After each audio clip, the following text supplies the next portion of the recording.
Hey everybody, welcome back to The Beard and the Bald. I am Paul Shirley the Beard, joined by my compatriot the Bald, Christopher Bumbray. Well, hello. Laying on the couch for the love seat. Relaxing. Chris takes a very laid-back approach to the podcast. And to life. Just got out of the shower. What do you have, like a cup of tea or something? Maybe. So, and he does snort a couple lines of cocaine before we start. That's a standard thing. I just want to have the energy to go, I mean. I know. It's tough. I can be a challenging person to talk to. So a little cocaine or some meth. There's some journalist or some on-air reporter that died recently from putting meth up his ass. Well, that wasn't what he died from, but he put meth up his ass. It didn't help, I don't think. But he put meth up his ass, and then he had one of those like gimp masks on, and I guess he barfed it in the mask and choked on his own vomit with meth up his ass. So I don't know. That's a hell of a way to go. I mean, he probably didn't have a good night, and it probably didn't help him doing that. Probably didn't kill him. It maybe not was the thing that killed him, but he didn't have a good time. I feel like I should look him up for the name, but I'm not going to. But it was a lot of this is from what my girlfriend had relayed to me about this particular case, and I guess he was like a married dude. He's in LA, I think, and he was on Grindr and met some dude on Grindr. So I guess he was also gay, and they linked up at a hotel, and they had a disco ball was part of the setup, and meth that they were shoving up their asses, and all kinds of fucked up shit. And then he died. So. I'm very happy that you started the podcast. Very good. Let's all put meth up our asses. That'd be great. Listen, I'm just trying to listen, guys. Sometimes we like to give out some positive messages here in the wake of a tragedy like that, and we just want to say, don't put meth up your ass. No, it's not. I understand. In fact, don't put any illicit substances up there. It really is an exit-only place. I mean, I get it. Like sometimes, if it's your thing, sexually, fine, whatever.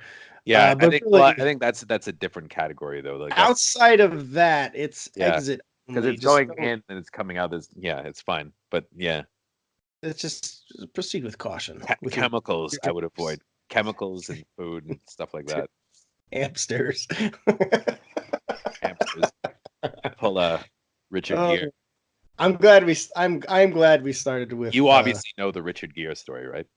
Well, I mean, I know the rumors of it. I don't know. Yeah, the rumors. I mean, who knows? Yeah, it's funny. I interviewed him once a couple of years ago, and I found him about it? Well, I found him actually really arrogant, and really? I almost did. You're like, well, you're being a cocksucker. So what about the hamster up your ass? Yeah, tell us about the hamster. That'd be hilarious. Like if you we have a hospital near us, near my apartment, the Exotic Animal Hospital, and once I passed it and I was kind of drunk and I didn't realize what it said. I didn't read it properly and I thought it said the Erotic Animal Hospital. Yeah. I was like, the Erotic Animal Hospital. I was like, is it? And then that's joking about it. Just go to drive-thru. Can I get 2 hamsters? Yeah. The Richard Gere, the Richard Gere wing of the Erotic Animal Hospital. Can I get the Richard Gere special? Yeah. Also, do you have any snakes or lizards for reasons? There's reparations to the erotic animal industry. Oh boy. That's funny. I think we lost our 3 listeners. Oh, sorry. Sorry, guys. So I have a story to tell before we get into our podcast while we're on nonsense. Okay. Let's hear it. So this week I went to... So this week I went to see the Pixies and Weezer, right? Oh, yeah, I know. Okay. I'm looking forward to this story. Okay. Well, I don't know it. I want to hear it, though. Anyway, okay. So the night started off great, okay? So we go in, and the Pixies are already playing when we got there, which is kind of surprising. They started really early, but there's noise ordinance in Montreal, so every show has to be done by 11.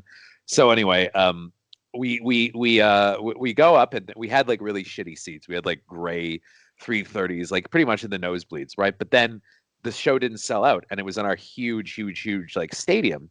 So the guys, the people at the Bell Center where we go, upgraded us to red 126, which is right by the floor, right? So it was perfect. They were really, really good seats. I work at a radio station, and I often get like comp tickets to sit in like the Sure. press section, which are really usually good tickets, and they weren't nearly as good as the tickets that we got. So these were amazing tickets. So anyway, we go up, and there's this woman like not far behind us who's acting really weird, who looks like she's passed out, right? And Laura's a little bit worried. She's like, something's wrong with that woman. Should we call security? And then I was just kind of ignoring it. And I was like, let's just watch the show. Anyway, I put my coat down and it fell onto the floor. And then I picked it up and I thought beer had gotten on it. Somebody had spilt their beer. And I was like, oh, there's beer all over my coat, whatever. So then I see security come in and they take this woman out, and who's turns out is drunk. And then the guy comes up with a mop, and I see he's mopping up vomit, and it's Oh. every. And Laura screams out, and she goes, "Oh my God, that's what's on your jacket!" And it's puke all over my jacket. So I freaked out. Not my cup of tea, right? And so I spend most of the Pixies in the bathroom trying to wash puke off my coat, and I was fucking pissed, man. I was not happy. I was not a happy camper. And so I missed pretty much all of the Pixies. I'll tell you, it's quite a surreal thing when I'm in the bathroom scrubbing puke off my coat while you hear "Where's My Mind" playing in the background, echoing. That's what my life has become.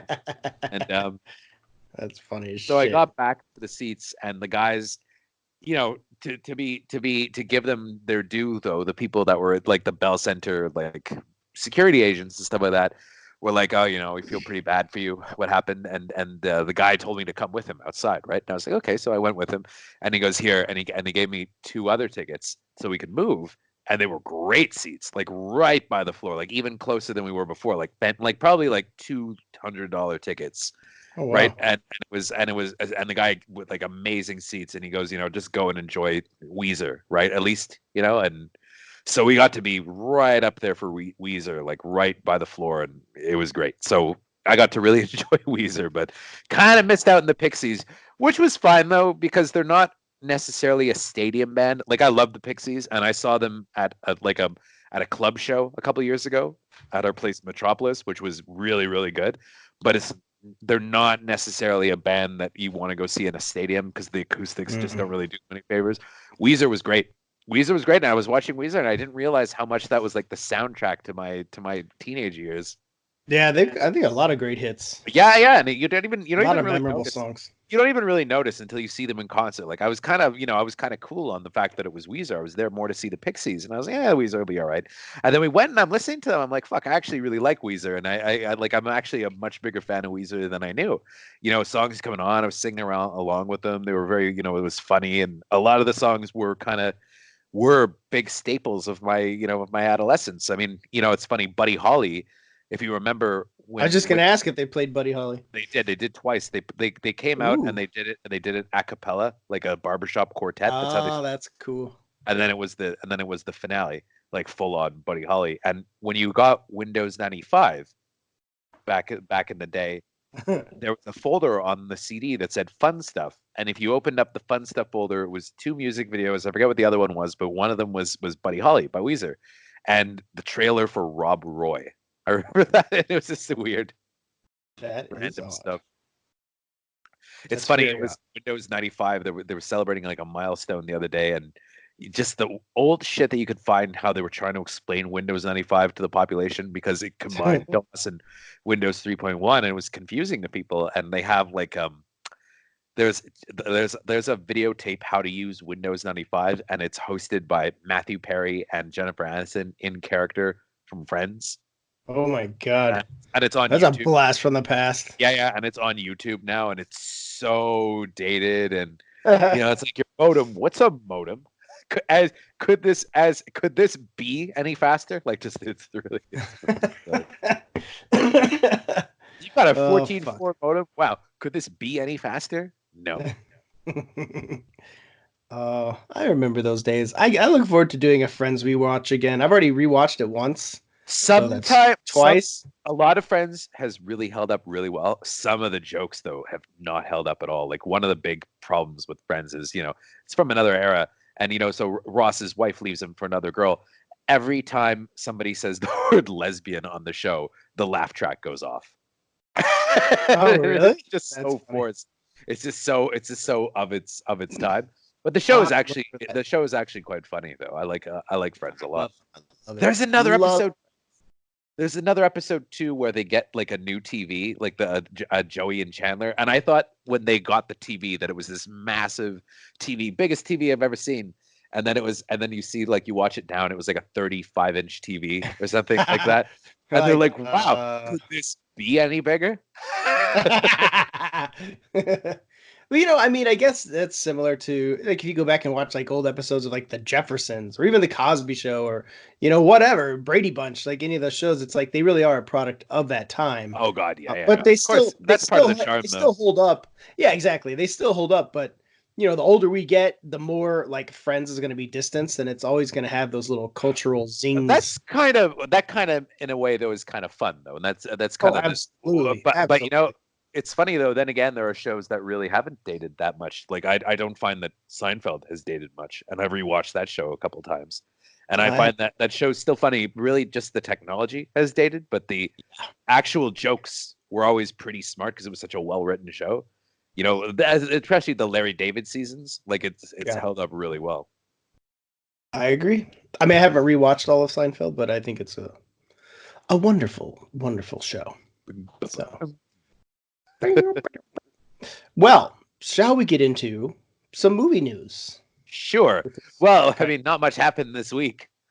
Yeah, so dead this week. Just nothing. That's it. That's all the podcast just started.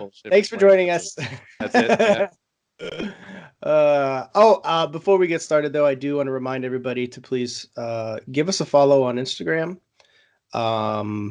and also to go to iTunes, give us a review. Share your thoughts about how bald and bearded we are, and we would greatly appreciate that. So just a reminder, I got to get the housekeeping out of the way at the top of the show.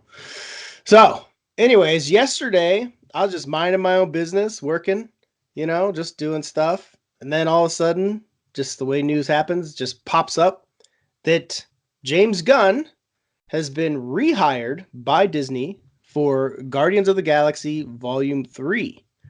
Now, if you'll remember, he was rather ceremoniously fired. Was it a year, 6 months? I don't even remember the timeline. It feels like forever ago. If only there was a device that told you these things. Yeah. I'll let Chris do the work on that. I think it was the summertime. I'm betting it was in July. It was July 20th. Like it was July 20th. Yeah, so about a year, almost. No, not about a year. What are you talking about? It's March. Shut up. It's almost like April. 8 months. Yeah. Anyways, 8, 9, 10, math. It's been math amount of time that he was fired for some tweets that were dug up from like fucking 8-10 years ago, right when he was coming out of his trauma days, where, if you've ever seen a trauma movie or immersed in the trauma culture, trauma is very shock value, blah, blah, blah. Well, James Gunn was very much, and he made, he did write some tweets that were, certainly considered today would be offensive, and I'm sure they're tweets that he would not have sent out today, which he wasn't tweeting that kind of stuff. It was kind of in the early days of Twitter, though, when Twitter was more kind of the Wild West. It's funny that there are certain things that people managed to recover from that they tweeted back in the olden days that if they were to tweet now would ruin their careers. Like I remember one of the weirdest Twitter faux pas was for a while when Twitter was in its infancy, Russell Crowe used to tweet a lot. I don't think he does much anymore because I think he's been burned a couple times. But he does. It's very sporadic and it's not controversial by any means. He used to tweet constantly, and he would tweet weird shit. And there was one time he did this whole rant that was anti-circumcision, and it was like he said something like Jews stop mutilating your babies or something fucked up like that. Like it was completely like totally anti-Semitic, like hardcore anti-Semitic, and he totally recovered from it though. It was one of those things. He apologized. He's like, sorry. And then that was it. It was so weird. Yeah. And honestly, almost think though that movie stars aren't geniuses sometimes though. I don't know about that. I wouldn't give him that much credit. I think it's interesting, and I think it's something that I worry about with my own kid because he's on social media now. He's fucking almost 10.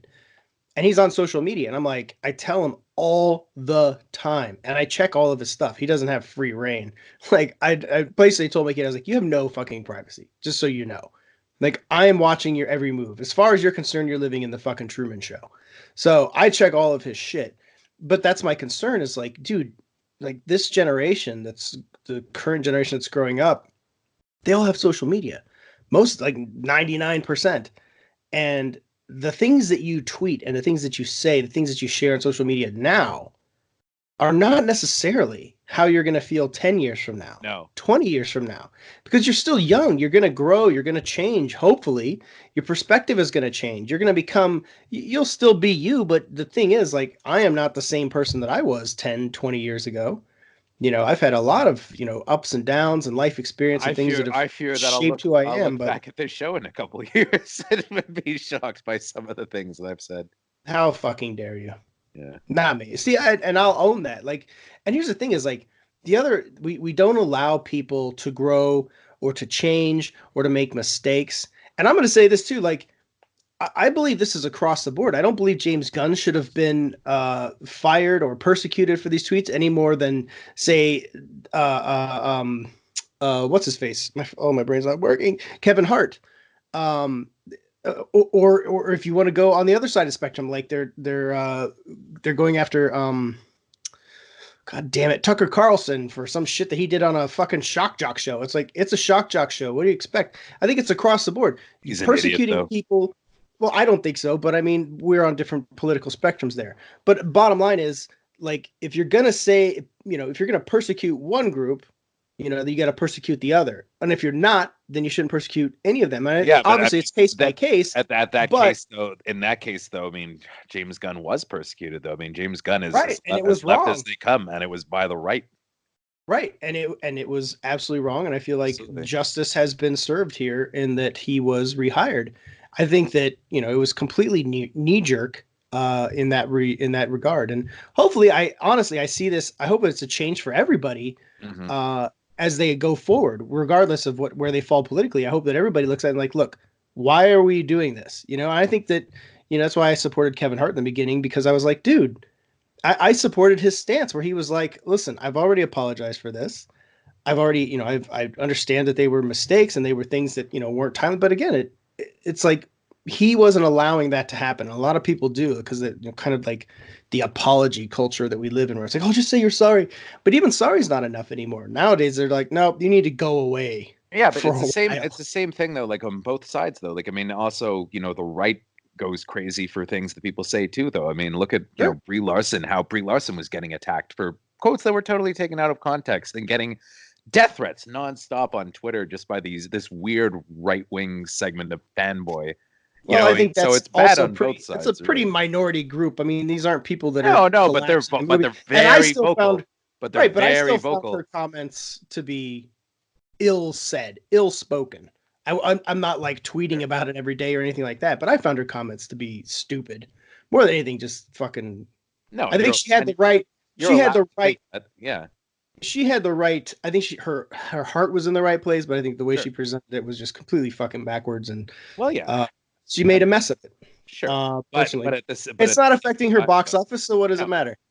No, but at the same time, though, you had people that if you look up her name on Twitter, it's like a cesspool, though, of comments. But you could look up, say, somebody like Tommy Lauren and get the same thing. It's like you're gonna get that anywhere. Anybody that's outspoken about anything, you're gonna get flooded with that shit. Sure. So, but anyways, the James Gunn thing, though, I mean, in the end, I think he totally comes out ahead of everybody, though. I mean, not only is he getting Guardians of the Galaxy 3, but he's also got Suicide Squad 2. So he's going to be making the Suicide Squad. The Suicide Squad. I was corrected today by the producer because I called the it Suicide Squad. So he's going to get two huge tentpole movies that are going to make him even more indestructible, and the only director to kind of bridge both Marvel and DC, which is kind of interesting. But I wonder, though, I really wonder if he's going to end up directing the Suicide Squad, like you said. Like they've said that he's doing it. I confirmed it today. Said that he's doing it, but who knows? I confirmed with the producer today. He's doing it. It's happening, and the whole deal was made. And I'll actually play the audio from with Peter Safran here in a second. But I had talked to him and asked, like how I asked him like, hey, so the James Gunn thing came down yesterday. Is that put pressure on you guys in terms of, you know, uh, Guardians coming out or speeding along Suicide? He said, no, he's like, it was actually very, amicable. Between Warner Brothers and DC, the whole deal was made so that it would work out. So he's doing both. It's Who happening. knows? There might be some kind of weird, East Coast, West Coast trade going in. Like, I don't know. Marvel gets James Gunn, but then, I don't know, DC gets I don't know, Idris Elba. I mean, he was in Thor, so they get him to play Deadshot. Well, James met yeah. with Idris, so Yeah. Apparently that's I don't think it's signed and sealed yet. But I want that to happen, though. I really do want that to happen. Apparently the conversations went well, so we'll see if that comes to fruition. I mean, you have to admit though, he would be a great choice. No, absolutely, fantastic. And Peter Safran was very clear that this is a reboot. Yeah. So I think it's more of a soft reboot. I guess we'll see, because they're using Deadshot, and I think that it's kind of a reset. And they're using Harley Quinn. Well, supposedly. That's not the confirmed. 2 characters that really worked in Suicide Squad they're using. Yeah. Well, hopefully. And I hope they bring back Waller as well, because that would be she's awesome. I would assume that she would come back. Viola Davis, yeah, I think she would. I hope she does. I mean, I would be surprised. Those are the 3 I'd want to see. She was kind of universally acclaimed in that too, though. I mean, those were the characters that people really liked. Everything else, though, I wouldn't be. So I don't think we're going to see Killer Croc come back, or. Yeah, not for this iteration for sure. So anyway, since we're on that topic, I'm gonna go ahead and I'll play you guys the real brief snippet here of me and Peter Safran talking about this, and then we'll discuss after that. So here's me and Safran talking about James Gunn. So yesterday we found out that James Gunn was basically was rehired to do Guardians.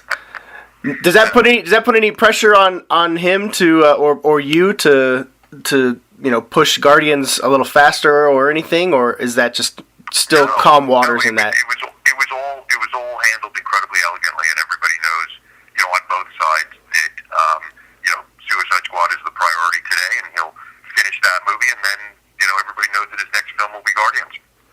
How excited should people? It's kind of the best of all possible worlds, I think. Oh, totally. Both for fans and for James Gunn himself. Really, I mean, seriously, it's coming up wins completely on that front. So, how excited should people be for Guardians 2? Or I'm sorry, not Guardians, Suicide Squad 2.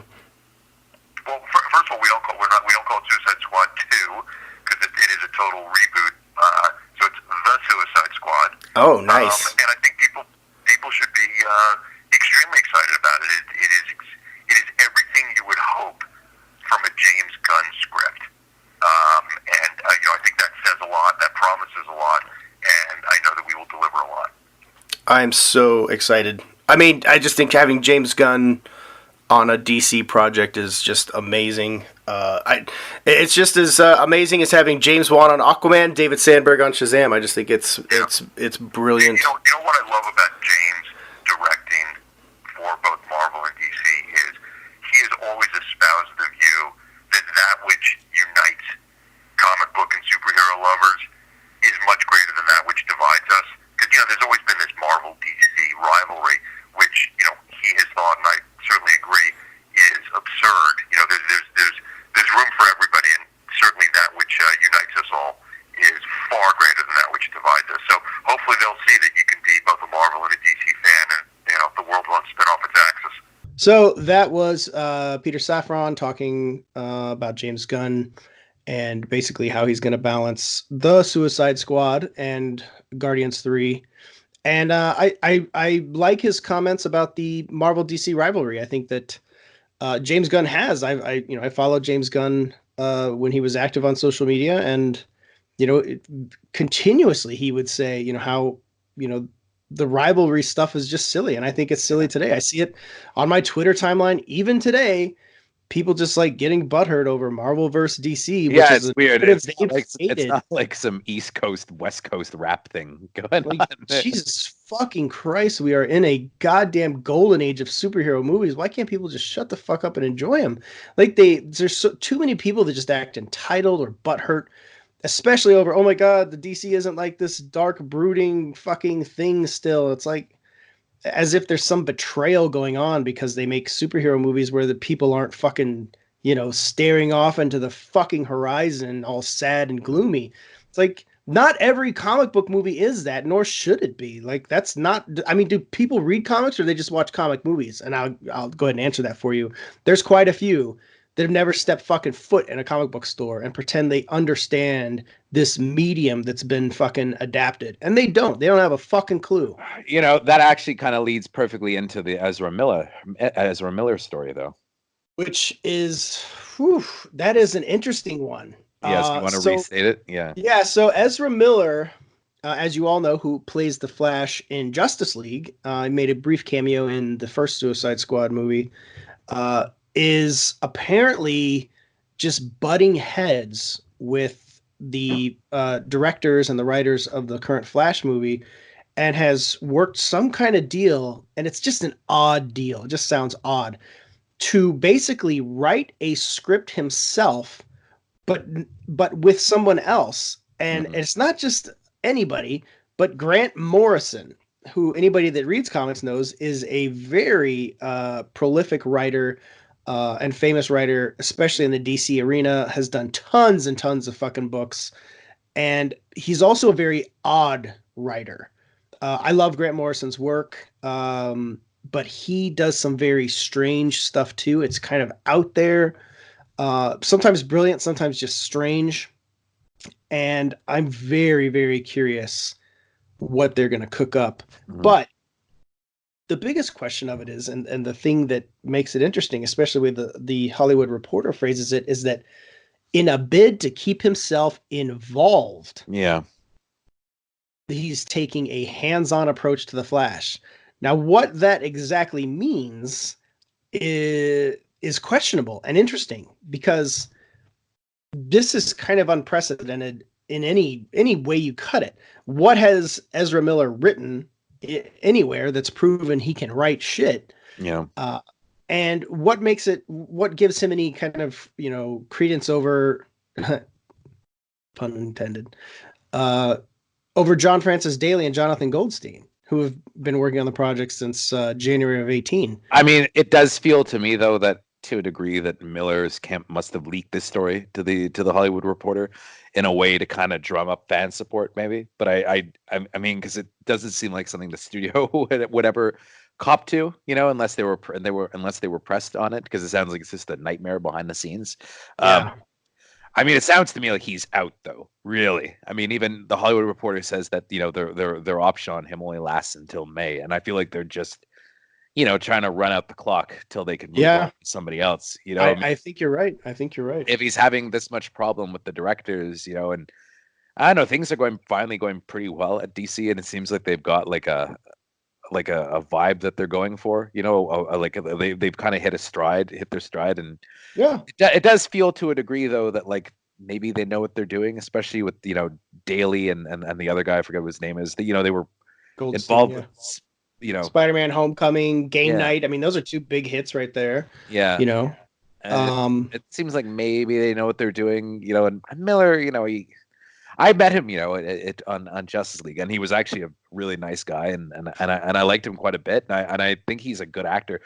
A strange actor to be a leading man, though, to a degree. Very strange, because he does have, I've always thought of him kind of more as a character actor, but I liked him as the Flash in Justice League, and I'd like to see him hang on to the part. I think he'd do a good job, but I don't know. I think the problem is that he's assuming that he has the de facto grip on this character. Yeah. Just because he played him. But that's just not true. This is why they have, writers and directors to do these things. And this is why you're an actor. That doesn't mean you can't have input into the script or the character as you develop them for the film, but there is a creative force behind this that is not self-centered on one person. And I'm sure that, both John Francis Daly and Goldstein have a pretty clear objective on what they want to accomplish with the Flash. They've proven at least twice that they can, deliver a movie, deliver a satisfying film. And I don't really see why Miller thinks that he's going to do better in that sense. Maybe he can offer some notes or whatever, but he's just not proven in that sense. So, I but mean, I agree with you. I hope he I think pulls he's it off, burning though. out the clock. I do I hope think he he's pulls it burning off, out the though. Good for him if he pulls it off, though, because it is a gamble, So if he does pull it off, and they're like, "Wow, this is fantastic," then good. Then he deserves it. He deserves all the accolades in the world. I really do think, though, that he's out. I do. I do too. And honestly, I've read more than my share of Grant Morrison comics, and I love quite a few of them, even though he killed Damian Wayne, but we still got him back. And I don't foresee that script taking shape in any feasible form with Grant Morrison involved. I love Grant Morrison. He's a great comic writer. He's just too far out there, and Ezra Miller's too far out there for them to cook up a great script. And I will fucking eat my words. That's fine if it's proven that they turn in some fucking majestic script. If they do, I don't see how fucking Daly and Goldstein direct it. There's a lot of people that could play the Flash as well too, which is kind of why you'd think that Miller would just kind of keep his mouth shut and go for the job. Yeah, like why is he the best? Like I mean he's played the Flash just so. So it's hard to say like he's perfect. If they do the Flash, though, I mean, why even? It shouldn't even necessarily be Barry Allen, though. They could just switch it up. It's funny. Who I think would be a great Flash. Now, hear me out. Ashton Sanders, the guy from one of the guys from Moonlight. Do you know what I'm talking about? Ashton Sanders, black guy from Moonlight. He was the middle. He was the middle iteration of that character of Chiron. He was Teen Chiron.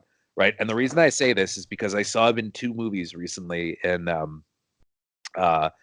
Noble Son, not Noble Son, no, Noble Son at oh,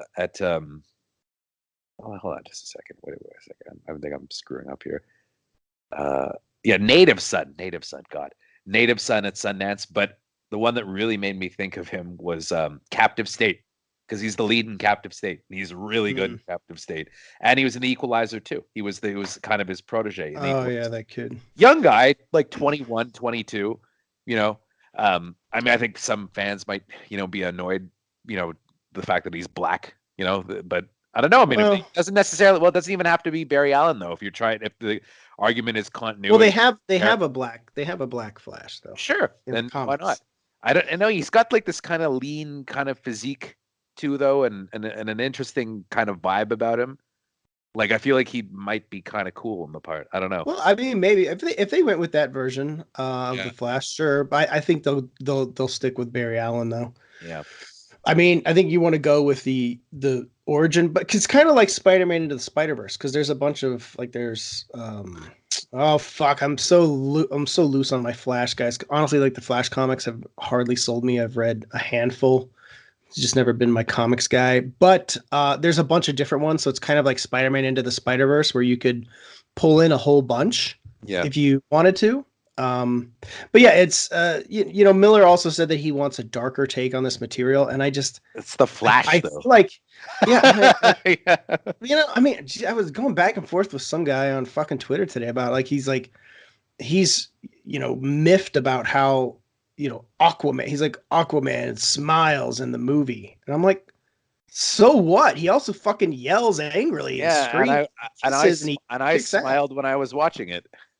It's a fucking great movie. And he's like, the last line was, this is going to be fun. I'm like, well, actually, the last line is, I am Aquaman, which is kind of the perfect comparison to what DC is doing now, which is to focus on the characters, to focus on these individual films, not focusing on some broad universe thing.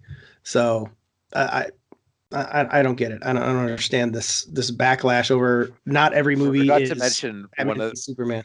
One of the things that I liked most about Aquaman is when Black Manta is building his costume.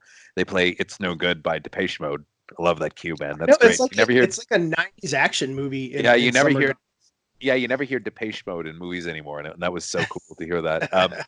It's funny, DC though movies have gotten really good. I'm seeing Shazam next Saturday in the afternoon at one of those early screenings, and I bought 2 tickets. I bought one for my girlfriend, and it turns out she's actually out of town, and she's kind of pissed off. She's like, "Oh, I kind of wanted to see it. It's DC. They're kind of fun." She liked Aquaman as well, and yeah, I don't know. They're getting pretty. I'm very confident that you will like Shazam. I have not seen a single tweet or negative thing against it. It's one of those movies. It's almost bulletproof in that sense. I mean, we know I'm gonna like it, Paul, because my check came through. And your check came through. I got a Funko Pop and I got a cup. Shazam on it. So I got a Funko Pop too. It was full of cocaine, just like I asked. You just break the head off and just start snorting your coke. Yeah. Shazam! Shazam! And then I did turn into a giant hulking superhero as well, or I thought. So that's what's in the police report, anyways. Yeah. Only identified himself as Captain Marvel. He was naked, minus a white sheet. He called his cape.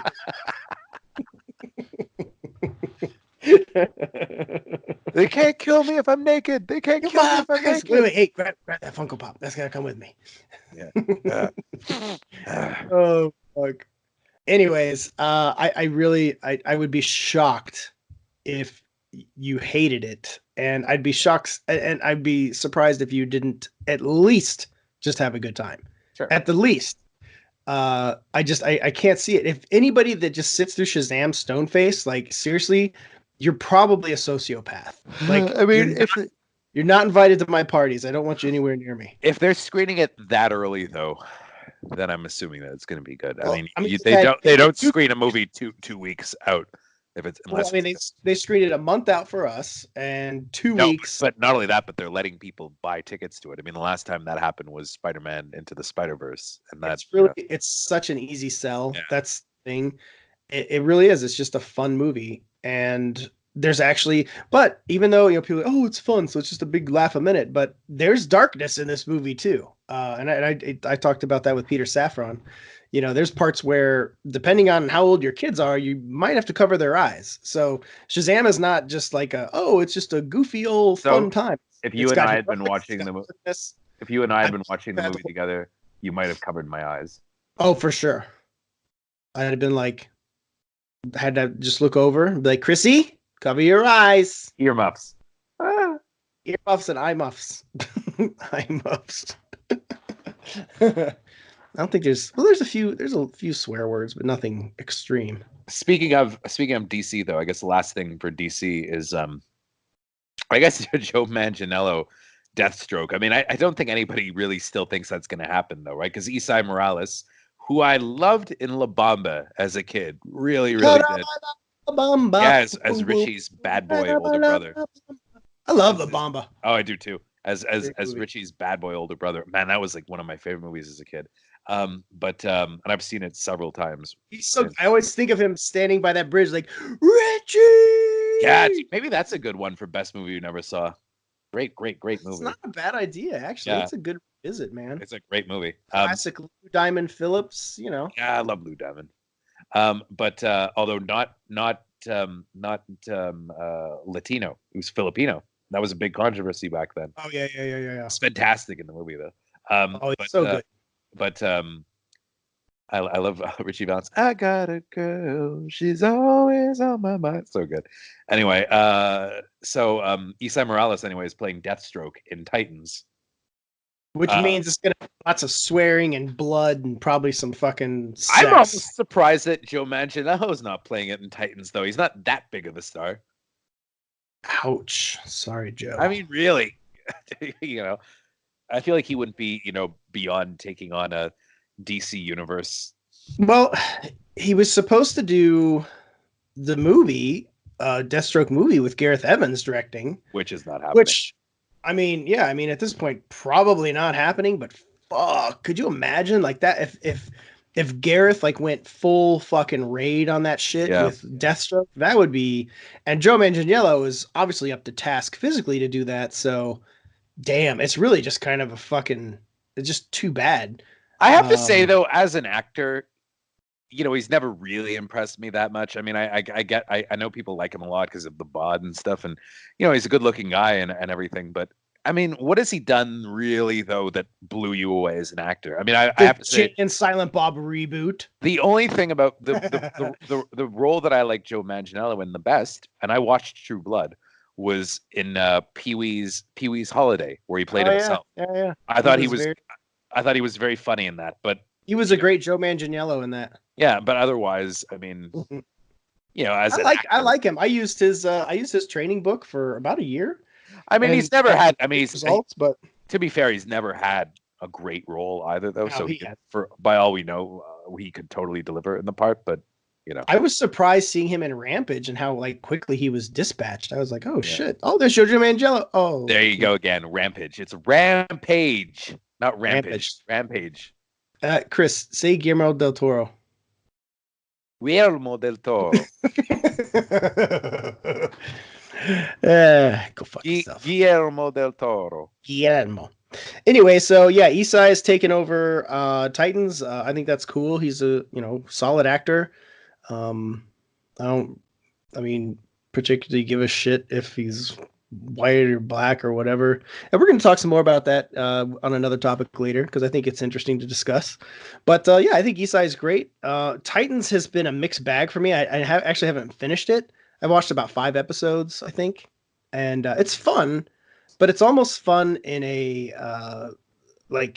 guilty pleasure kind of way. It's hard to take it seriously sometimes because it's so over the top with it's like the blood and gore and swearing and everything. And I almost feel like it's the answer to the fans that really wanted more of the Zack Snyder DC universe. So they're like, here's Titans. I haven't watched it, and I don't really intend to watch it. I mean, there's just too many shows, and I don't know. It'd be rare for me to watch a superhero show, to be honest. I mean, I feel like probably the next ones that I would watch would be, if we end up getting Disney Plus in Canada, which seems, I don't even know if that's going to happen. If they have a really kind of, big high profile one, maybe with Winter Soldier or something like that, then, I'd probably watch that. But for sure, I'd watch a Winter Soldier show. Otherwise, well, and that's the thought. There's the Loki show. There's Scarlet Witch, I guess. Even those, I mean, I don't know that I'd necessarily be in too much of a hurry to watch them. There's a lot of great stuff out there. It's tough to. It really is. It really is. Speaking of which, I wanted to follow up. So, what did you think of Bodyguard now that you finished it? I absolutely loved it. I think the story, the way the story unfolded by the end, it kind of felt like the reveals were just kind of oh, so it's just a big confession. That was a little convenient, I think. But there were some good twists as well. And I gotta say, the ending, which I'm going to talk a little bit of spoilers here briefly, so just earmuffs or fast forward earmuffs. But when he has the suicide vest on and he's disarming it, I found it was so intense because I truly did not know if they would just blow him up or not. I didn't. Yeah, you never know in a show like that. I was never oh, for sure he's going to live. I was like, dude, he might fucking die. Yeah, sure. Because they killed off the chick. Yeah, and I was like, oh, fuck, I did not see that coming either. I did not think that was going to happen. So, and I think that's what made the suspense towards the end where you're like, I have no idea if he's going to live or die. I really did not know. It was an extremely suspenseful show, though. There were a couple of set pieces on that show that were incredible. The first scene with the woman on the train. That was amazing. The sniper scene was fantastic too, and then the ending with the suicide vest is nuts. And I'll tell you also from a veteran perspective, what I really liked about it, and god damn, Richard Madden is so fucking good in this show. I swear to God. Yeah. This guy needs more work. This is a guy that can act his ass off. I really, really want to see him. I just want to see more of this guy. He's really I feel like a lot. I mean, that's it's one of the most watched shows in British TV history, though, and Netflix apparently was one of their most watched shows of the fall as well. So I mean, it's out there, and a lot of people have seen it. So Like, I mean, but here's the thing. Like, we say, like, oh, so and so, they're really good in a show or a movie or whatever. But, like, No. I mean, genuinely, I'm gonna overhype this because, like, Richard Madden is fucking great in this show. And what I really like too, and this is part of his performance in the script itself, is that, as a veteran, they're showing him, he's fucked up. Yeah. Like, he is fucked up and he needs help. And the thing is, when he's in these situations, he's not like Mr. Cool Guy do everything like, oh, I got this. Like, he's not cocky. Like, he's crying. He's upset. He's like, he's all these range of emotions. And that is, that's reality, like, Yeah, that's he's not a generic action hero. Like, he's capable. By no means. But he's not, he's not even, not even a Bourne type character, I mean, he's almost, he's better, I mean, it's just, I don't know. I mean, I'd almost love to see that character spun off into a movie or something, but they're gonna do, I think, a Bodyguard season 2, I'm sure, because it was that would so be successful. Awesome. I hope they do, but really, I would just love to see right now, if they were gonna like, hey, we're gonna recast Bond, I'd be like, y'all need to fucking sign Richard Madden yesterday. You see, I don't even know if he needs to be Bond though. Like, I feel like I feel like he would bring I a love new Bond. voice to Bond. I think he would bring a new kind of persona, because Daniel Craig is very much like the stoic badass, and I think Richard Madden would bring a little more emotive kind of intensity that we don't get from If they were to kind of reinvent Bond a little bit and make it more in line with what Bodyguard was, I mean, I think it would be cool if they made Bond.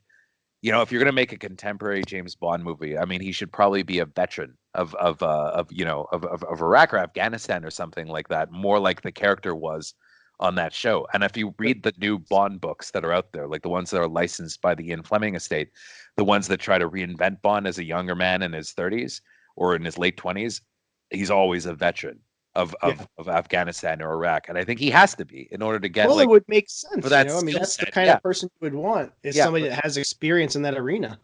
For that skill set, and it was in the old books.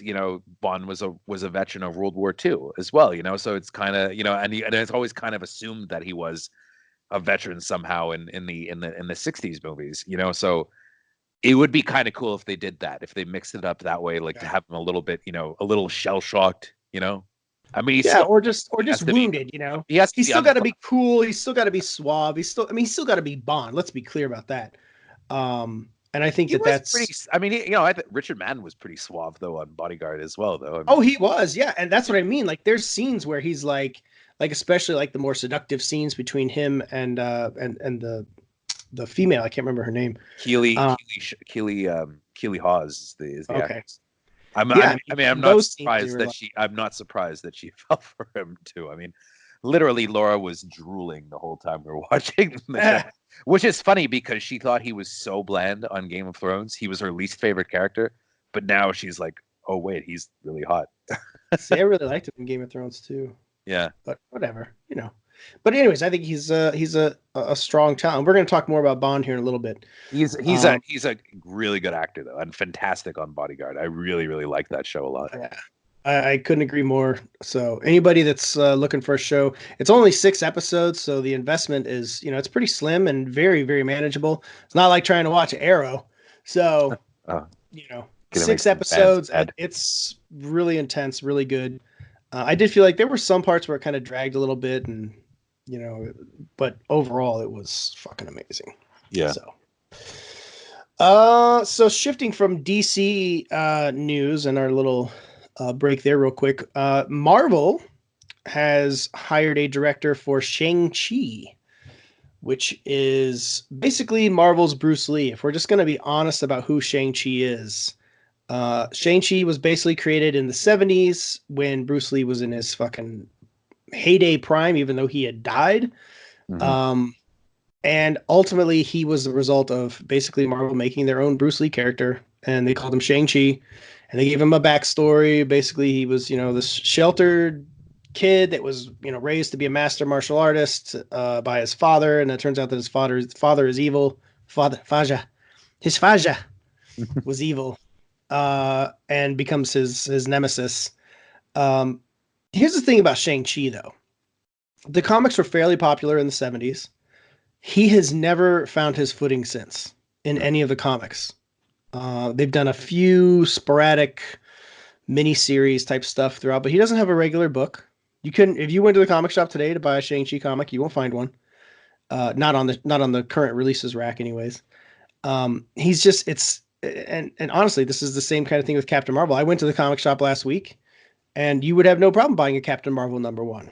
So It again, doesn't. this is one of those things where It, people that, are into the movies, but as far as the source material where they come from, they don't really give a shit. that So doesn't mean though that it wouldn't be made into a successful movie though, not at all. because it'll be a But good that's martial arts, action. right. But that's my point, is that ultimately it's a character that you have kind of free reign to kind Yeah. of do whatever the fuck you want. Yeah, And I sure. don't think people are going to get butthurt over it, because I guarantee you, unless you're a die-hard fucking Shang Chi fan, which means you're going deep dive back to the 70s books, then it don't fucking matter. They can do pretty much whatever they want. And the simple thing of it, they wanted to make Marvel wanted to make a comic based on the Kane character from Kung Fu, but they wouldn't license it. So they just made their own, and they made it Bruce Lee. That's what he is. So again, this is like, it really is a fan-made, quote unquote, fan-made kind of character. So they could go any direction. And there's just not going to be many people calling bullshit about any changes they make, because most people don't know. Interesting director too, Destin Daniel Cretton. I gotta say, I'm not inspired by that choice. I really like Short Term 12, but that doesn't spell, oh my god, make a Shang-Chi movie. It's He's kind of probably the got same a good thing. take on the character though, I'm sure. I mean, it really, honestly though, it almost good take on Bruce Lee. No, well, yeah, I mean, but it almost comes down to the fact though that like it's going to be the fight choreographers that are going to be the most important thing though, because it's going to be probably presumably kung fu heavy. You need really you would presume they would have hired like great fight choreographers for Captain Marvel, but I think they forgot to do that. And that's the problem I had with the direction with that movie, was that it's just so uninspired in terms of action. And Shang-Chi is going to rely heavily on that. So, if it was like, if they had somebody that, like, say they hired the Wachowskis or something to do this, I'd be like, holy fuck, this is going to be amazing. But I've seen nothing by this director that would make me think this is going to be a great Marvel movie. Now, Short Term 12, I think, is great. I actually think Brie Larson is great in Short Term 12. But I think it's a weird choice. And if we're going to just address the elephant in the room, it's, the chances are he's probably hired just because he's an Asian director, and maybe that's fine for some and whatever. But ultimately, I want a director that's going to be able to make something out of this, and hopefully he can. I feel like if he got if he got the part though, if he got the job, he must have, presented them some kind of interesting take on the character that they went with, and, like I said, it's going to come down to the fight choreography. And, I mean, if they just wanted an Asian director, the thing is, you could have gotten somebody from, from Korea or from China or something like that, makes these kinds of movies regularly. That would have been better. Honestly, but it could have been the guy who did The Night Comes for Us. But at the Destin Cretton though, I'm sure that they probably wanted something more though than just like a fight movie, and they probably wanted some good character building in it, and he can definitely do that. And I don't know, give him a chance. I mean, there are a lot of indie directors that have kind of come out of there and done great jobs. So if you're gonna hire an Asian director though, just as you said, like somebody like Stephen Chow, I think would have been a better choice. Yeah, but the thing is, though, for all we know though, Destin Cretton might be a massive Bruce Lee fan and might have like an encyclopedic knowledge of kung fu movies, and maybe this is like the chance that he's been waiting for his whole life. For all we know. You're absolutely right, and this is where I have to say, and I have to admit, because this is true, when they hired these two guys that directed a couple episodes of Community and a shitty comedy with fucking Owen Wilson, to direct Captain America: The Winter Soldier, my hopes were very on a thin thread, just kind of like from the director. But guess what happened? Dupree. Yeah. All of a sudden, the Russo brothers turn out to be these fantastic fucking action directors. Yeah. And I mean that. Like, The Winter Soldier, I keep saying it, I will continue, has some of the best fight choreography of any movie in the last decade. It's fucking amazing. Like, I remember watching it, and every time I watch it, I'm just like, God damn, this is fucking brilliantly put together. I fucking love it. So they shocked the shit out of me. So in the end, I hope that happens again. That's always the hope when they bring in these like new directors that like are unproven, but it's not happening every time. So that's where I'm like, we'll wait and see. I don't know. I'm pretty optimistic. I'd like to see who the cast is as Shang-Chi, though. I heard some That could make it big. rumors. Oh, it's Richard Madden. No, I heard a rumor that it was going to be maybe what's his name, Henry Golding from Crazy Rich Asians. He could do it. Yeah, He could. He doesn't look a lot like Bruce Lee, but I guess that's fine. well, I mean, there's What only if they got Jason Scott Lee? I want Jason Scott Lee back. you know, if he was still alive, I'd say Brandon Lee, but unfortunately, Oh God, you're just gonna fucking break my heart now. I know. God, So what a loss! What a loss! Damn it. I'm depressed. Rest of the day. You know what? Thanks. That's what I want to do for best movie you never saw for the next one. Actually, the video rapid fire. We already did rapid fire. You did it. No. But for the video version. Oh, for the video version. Oh yeah, fuck yeah. I think that'd be a good one. Yeah. Down with it. So yeah. Well, we'll see what happens. I'm not terribly excited, but hopeful. I think the benefit of Shang-Chi is that most people don't know jack shit about the comics, so you're not gonna have anybody getting in an uproar. It's almost a safe route for Marvel in that sense, and it does bring some inclusivity for the Asian crowd, and I think that's great. Like, I mean, I study martial arts. I fucking love martial arts. And I think that it deserves its day in court. And the thing is, too, I think it's a great change of pace for Marvel, because you're kind of honestly what like bored me to tears about Captain Marvel was like, oh yeah, she's just shooting those photon blasts out of her hands. Great, yeah, well, which is just kind of here's another. This is a thing I had this conversation with my girlfriend. I'm like, so, and it's kind of a universal problem with comic book movies. When heroes shoot like these power blasts out, right? When they shoot them at a building or a ship or anything like that, they fucking explode and blow up and get blown to pieces, right? But if they shoot it at a person, the person just gets like stunned. knocked down. I'm like, somebody please fucking explain that to me. Mhm. Like, come on. Like every single person they're shooting powers at has like fucking invulnerability. Like nobody turns into fucking ash and smoke. I don't buy it for a fucking second. Same thing as Iron Man, though. Really. Yeah, but that's what I mean. It's like the same thing. Like you shoot somebody with that, like it's just everything's a fucking stun grenade. Come on. Like, give me a break. And that's the problem I had with like Captain Marvel is like when she's fighting everybody on the ship when they're playing fucking No Doubt. She's just like, she'll shoot people and they just knock back, but then she goes and destroys a whole armada and blows it up. And I'm like, weh. But anyways, my point being is that the photon blast fucking power shit is so tired. Like bringing in some like martial arts, I think is a great change of pace. Speaking of martial arts, I saw this week I was sent a screener for this movie called Triple Threat. That's like a VOD movie coming out this week, but it stars got like a bunch of Tony Jaa, Iko Uwais, and Tiger Chen. Yeah. In addition to Michael J. White and Scott Adkins as the bad guys. Oh, nice. And, I mean, it's like a low budget direct to video movie by this guy who's done like a bunch of Scott Adkins movies. But you know what? For what it was, not bad. I have to say, I watched it yesterday. Some people are so fucking stupid though.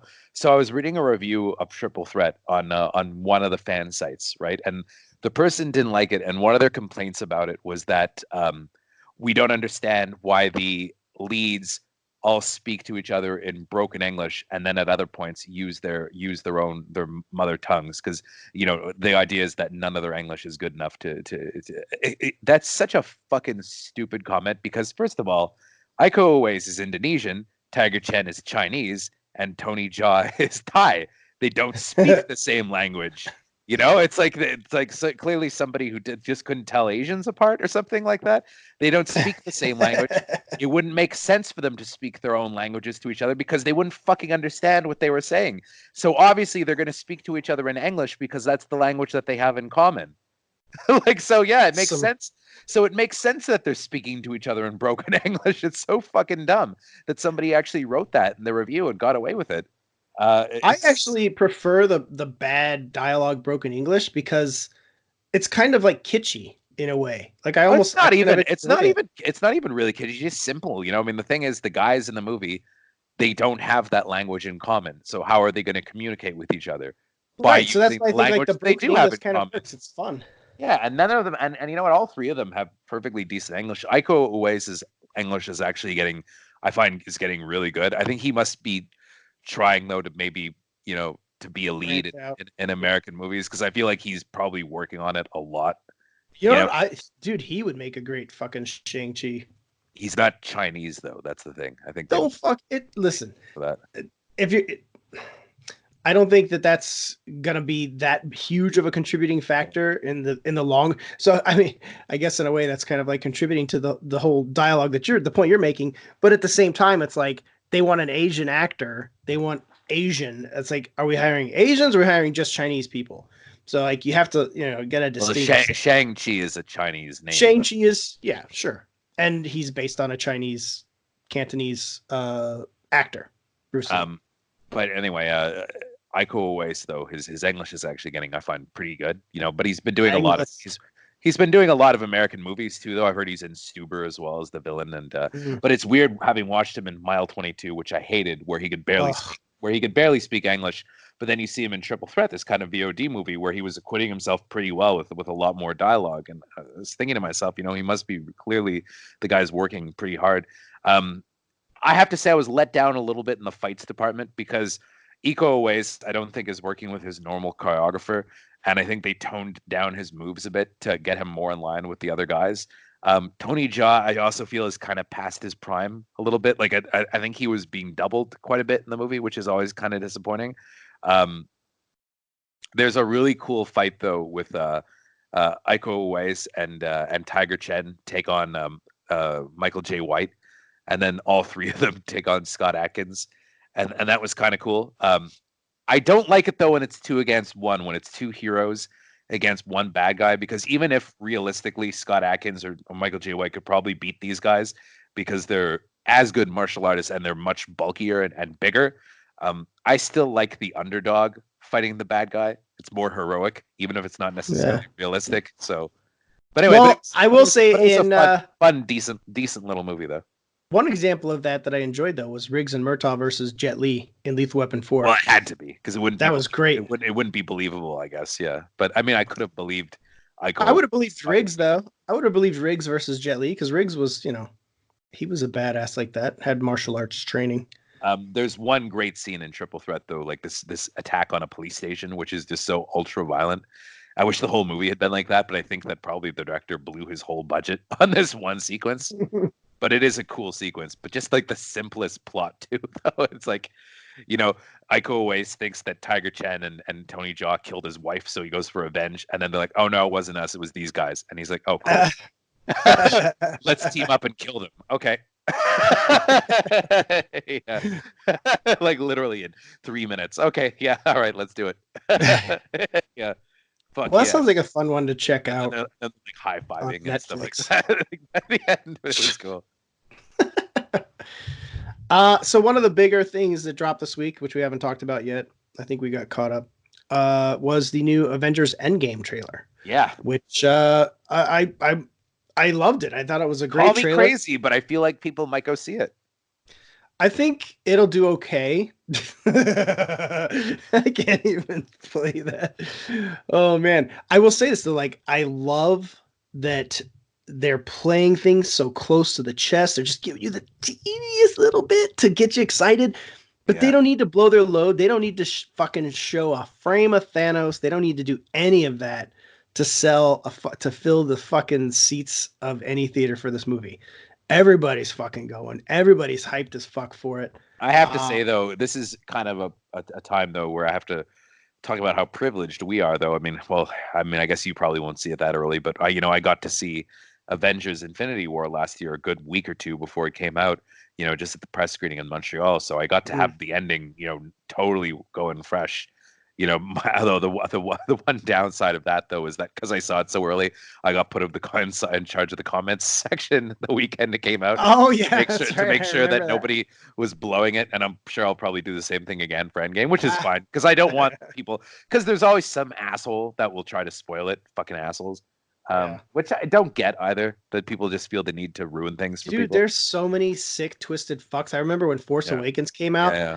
Like the first comment on everything was Han Solo dies. Yeah. Like people just get off on that, man. Yeah. I hope all of them get hit by a bus. Yeah. But it's one of those things. Endgame, I'm sure, is going to have all kinds of crazy shit in it. And I'm lucky because I'll get to see it before anybody. And I'm privileged in that regard. You are privileged. You fucking.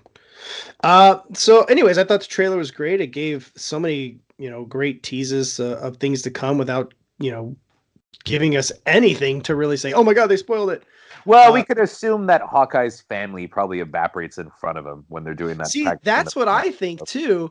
And there's a bunch of people like, oh no, that's Kate Bishop. That's Hawkeye's daughter. That's like that becomes the female Hawkeye. I'm like, I'm pretty sure she's just gonna evaporate because you see him is like happy and he's with his family. So and then you see him later as Ronin, which he's been confirmed to be.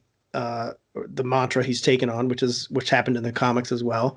And obviously he's a little bit more tortured, and he's got a crazy faux hawk, which sent people in a big outrage. Which is just...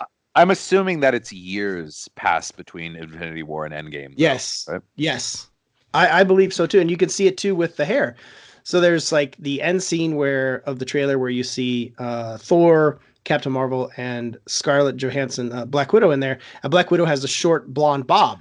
But then the scene prior, you see her and Cap talking, and she's got the red hair growing out with the blonde tips, and it's long. Yeah. So obviously there's a good passage of time going on in the film. How that works and how it will be is unknown, but it's going to be interesting and cool to see that happen. But speaking of that scene, and social media outrage. So Captain Marvel looks considerably done up at the end of the trailer, i.e. she had washed her hair and combed it and put on some lipstick. And apparently that is the difference between a female/male director versus two male directors, is that she is somehow glammed up, which I think is just so absolutely fucking ridiculous. And it's honestly a picture of where we are at this time, that like this is our outrage over. I mean, she was pretty glammed up in Captain Marvel as well, though. I mean, her hair was perfect.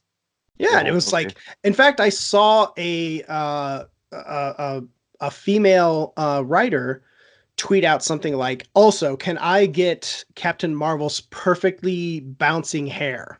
Or something, when she was walking in slow motion, which is a perfectly fine thing to say, and perfectly fine thing to want. Like, yeah, her fucking hair looks great, but it's just ridiculous. It's like the girl on Twitter that attacked me because I said I thought Captain Marvel looked great at the end, and she like wrote "ew." I'm like, ew, what was that? You can't say that somebody looks great? Like, give me a fucking break, man. But anyways, people like losing their mind over Captain Marvel putting on lipstick.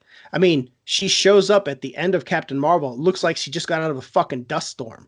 Chances are she probably took a shower and she sees Black Widow, and Black Widow's probably like, "Girl, come here, let me help you." Okay. I showed it to my girlfriend and I asked her what she thought. My girlfriend is very much a girl. She enjoys being a woman. She likes to wear makeup like most women do. Good chance that Captain Marvel just spent like years in space trying to find homes for Skrulls, and she came back and like, "Oh, what is this? Lipstick." You think Captain Marvel wouldn't like lipstick? Come on. Give me a fucking break. Anyways, another day to be outraged about something that is just so fucking stupid. I can't even Also, I mean, they haven't seen fathom it. They haven't seen the movie yet either, so. Exactly. And who knows? There could be a scene that happens like that. Maybe there's a scene where Black Widow puts makeup on fucking Captain Marvel. Maybe there's a scene where they go to a party or something like that. Oh my God. A soiree. Anyways, I think it's hilarious. And actually, I do think somebody in my comments said that Captain Marvel looks hotter. And I was like, she does. And go ahead, put me in jail. I am a heterosexual male that is attracted to females. Everybody, outrage now. I think she was wearing makeup in Captain Marvel too, though. Absolutely. Anybody who thinks that she wasn't wearing makeup in Captain Marvel, she's wearing makeup in Captain Marvel. Plenty of makeup in Captain Marvel. Yeah, so shut your goddamn outrage mouths, you little crybaby bitches. All right, so that's everything for Avengers Endgame. I'm super pumped. Oh, so a little news this week. This isn't on the agenda, but Chris is pulling out a surprise. Yeah, so I've got my interview with S. Craig Zoller coming up this week. I spoke to him about Dragged Across Concrete. Interesting guy. Interesting guy. I had a good talk with him. I spoke to him for about a half hour. Definitely, you know, what do you call it? Like a strong take on things, right? Like he's got a like he's not he's very unique, right? Like an auteur, you know, and has his his perspective on movies. Anyway, I think it was a pretty good interview. It went pretty well. He is one of those guys though that answers in like 10-minute long answers. So I think I got like 3 questions in, but I got some Greg, I only have 20 minutes. but I got some great stuff out of him, and he told me a funny story too about Bone Tomahawk. So I was telling him, what a surprise Bone Tomahawk was to me when I saw it originally, because I thought it was going to be, VOD Western and stuff like that. And he said that the big issue that he had with Bone Tomahawk is that everybody thought that because the studio cut together a trailer, like the first trailer for it, made it look like this piece of crap Western. And he said that was just, and he was mad, and he was telling me now that he cuts all of his own trailers himself, which you can kind of understand if you've seen the trailer for Brawl and Sublock 99 and Strike Across Concrete. He always just does one trailer for each movie, one trailer, and that's it, and then you have to go see it, which is cool, which I get. And we talked about gore, and we talked about ratings, and we talk about politics a little bit, because I've always, thought that he was kind of a right-leaning guy, and we did get into that a little bit, not too much, not a contentious way, but we did have a talk about it. He had a very interesting perspective. I thought that was pretty good. I'll definitely play that in the podcast next week, and it'll be in my write-up. But he gave me some scoop on what he was doing next towards the end of the interview. We were just kind of chatting a little more casually. Oh yeah, this is and crazy. So I don't know the name of it. I have to really transcribe it carefully, but because he threw out this long ass name at me really quickly, but he's doing a 3-hour black and white Dickensian England fable next, starring Don Johnson, great, Vince Vaughn, great, Jennifer Carpenter, great, Fred Melamed, great, and a puppet from the Jim Henson studio, the main character. And I asked him, like, what makes you do that? And he goes, well, it's based on one of his books, apparently. And he said that he's already got his 5th and 6th movies lined up. And he said he says that they're both like pretty hardcore violent movies along the lines of Brawl and Sublock 99 and Drive. Yeah. But the thing is, he doesn't want to be pigeonholed too much, because he says that once he does those 2 movies, that'll be it, and he wants to do something completely different, but also something that's his own thing, because he doesn't want to necessarily work for anybody. I don't think he necessarily could work for anybody. I don't think you'll ever see S. Craig Zoller direct a Marvel movie. I just don't think. Holy shit, that would be amazing. It would be too upsetting, and it would be, but he said, yeah, he wanted to do a kids would be running out of the theater crying. PG rated, black People and would white be Dickensian England, David Copperfield type story.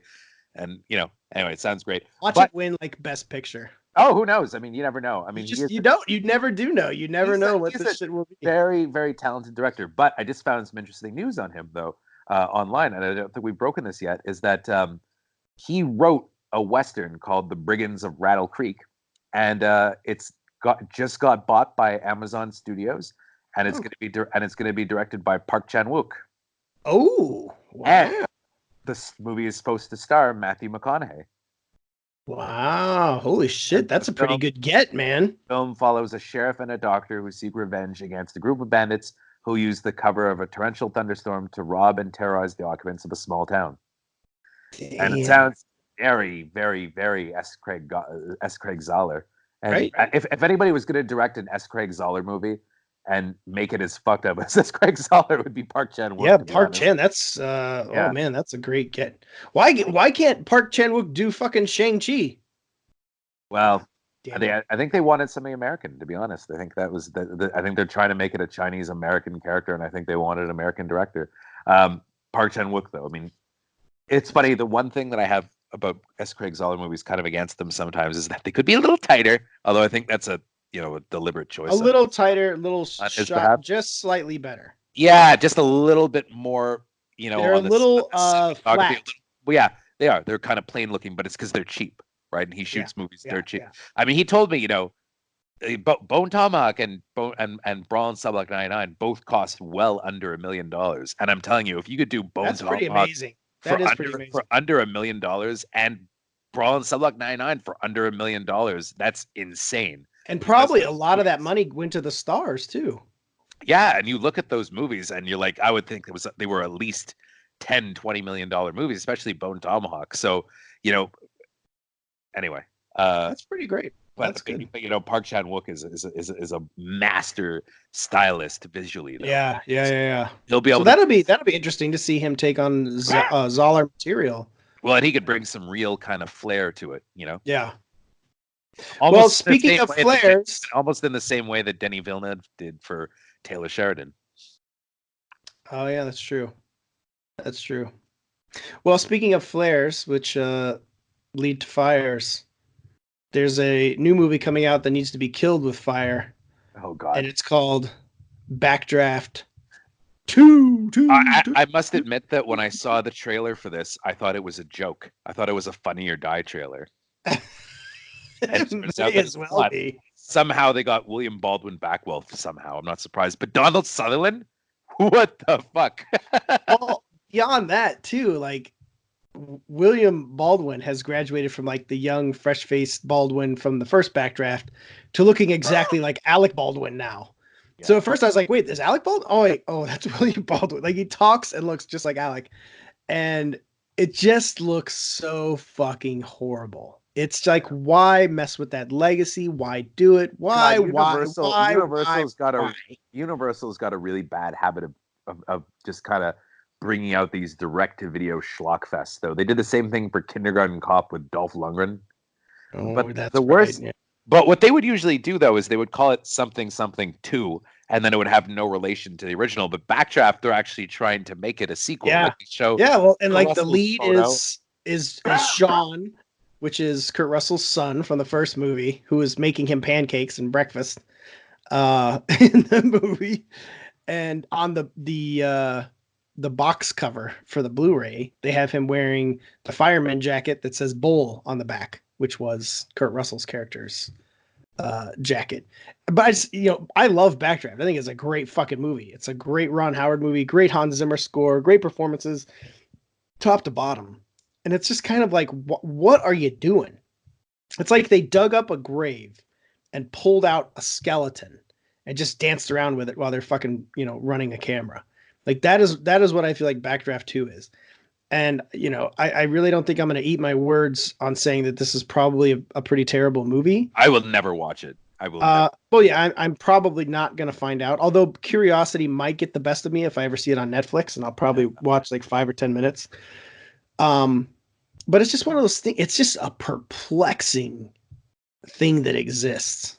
You're like, why does this exist? It's like Raging Bull 2 exists too. I was like, how? The original Backdraft is probably one of my favorite Ron Howard movies. Maybe my favorite Ron Howard movie. Yeah, it's a great movie. It's emotional. It's fucking thrilling. It's got great characters. Again, it's like score. Like how do you go from that? Amazing Hans Zimmer score. I already said that. Where the fuck were you, Chris? Yeah. Um, Jason Lee, Scott Glenn, Robert De Niro. Robert De Niro's great in that movie. And so is Donald Sutherland, and it pisses me off to see Donald Sutherland back. And, you know, I could understand William Baldwin, you know, he needs the money, but Donald Sutherland, what the fuck, dude? Well, he's old, man. He's probably not getting offered a whole lot of roles as it is. So, what you gonna do?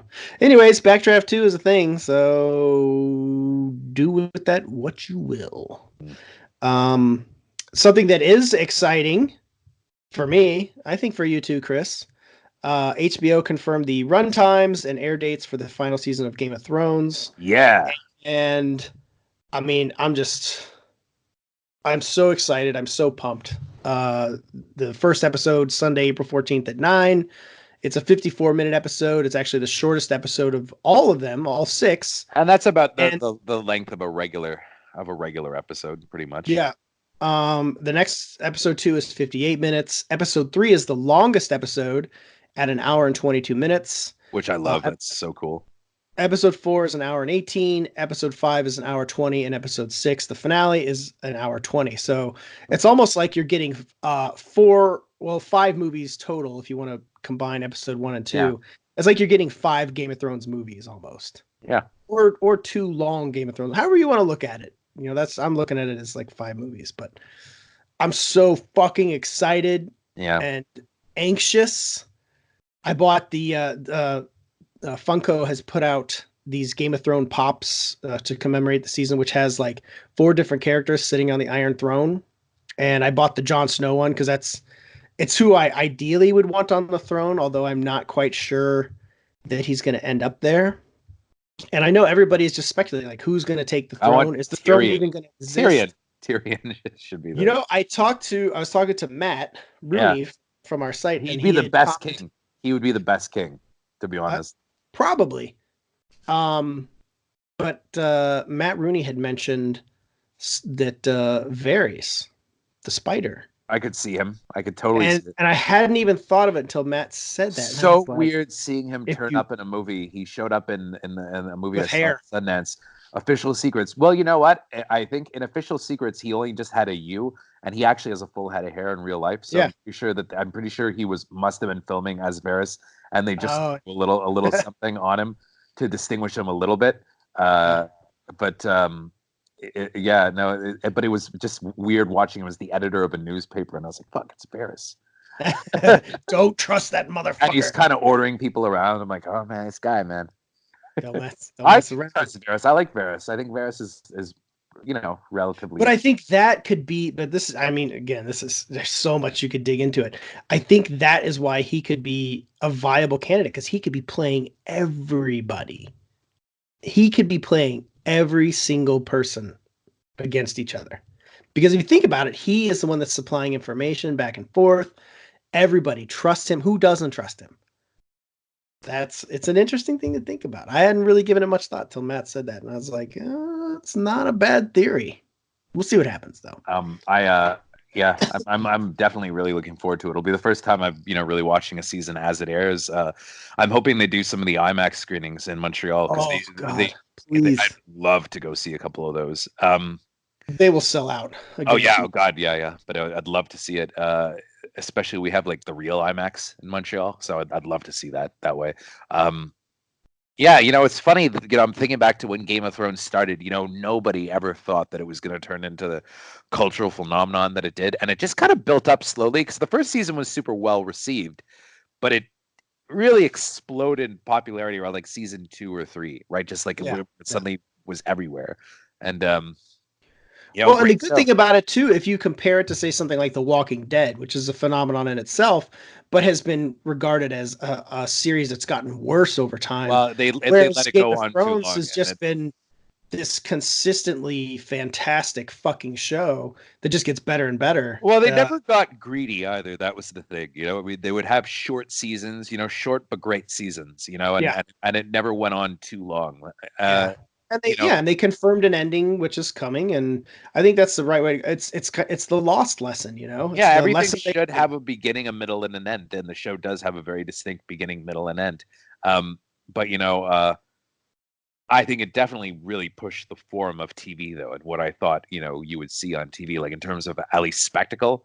Yeah, for sure. Which could go toe to toe. I mean, there are a lot of action scenes in that show. Any theatrical movie. Yeah.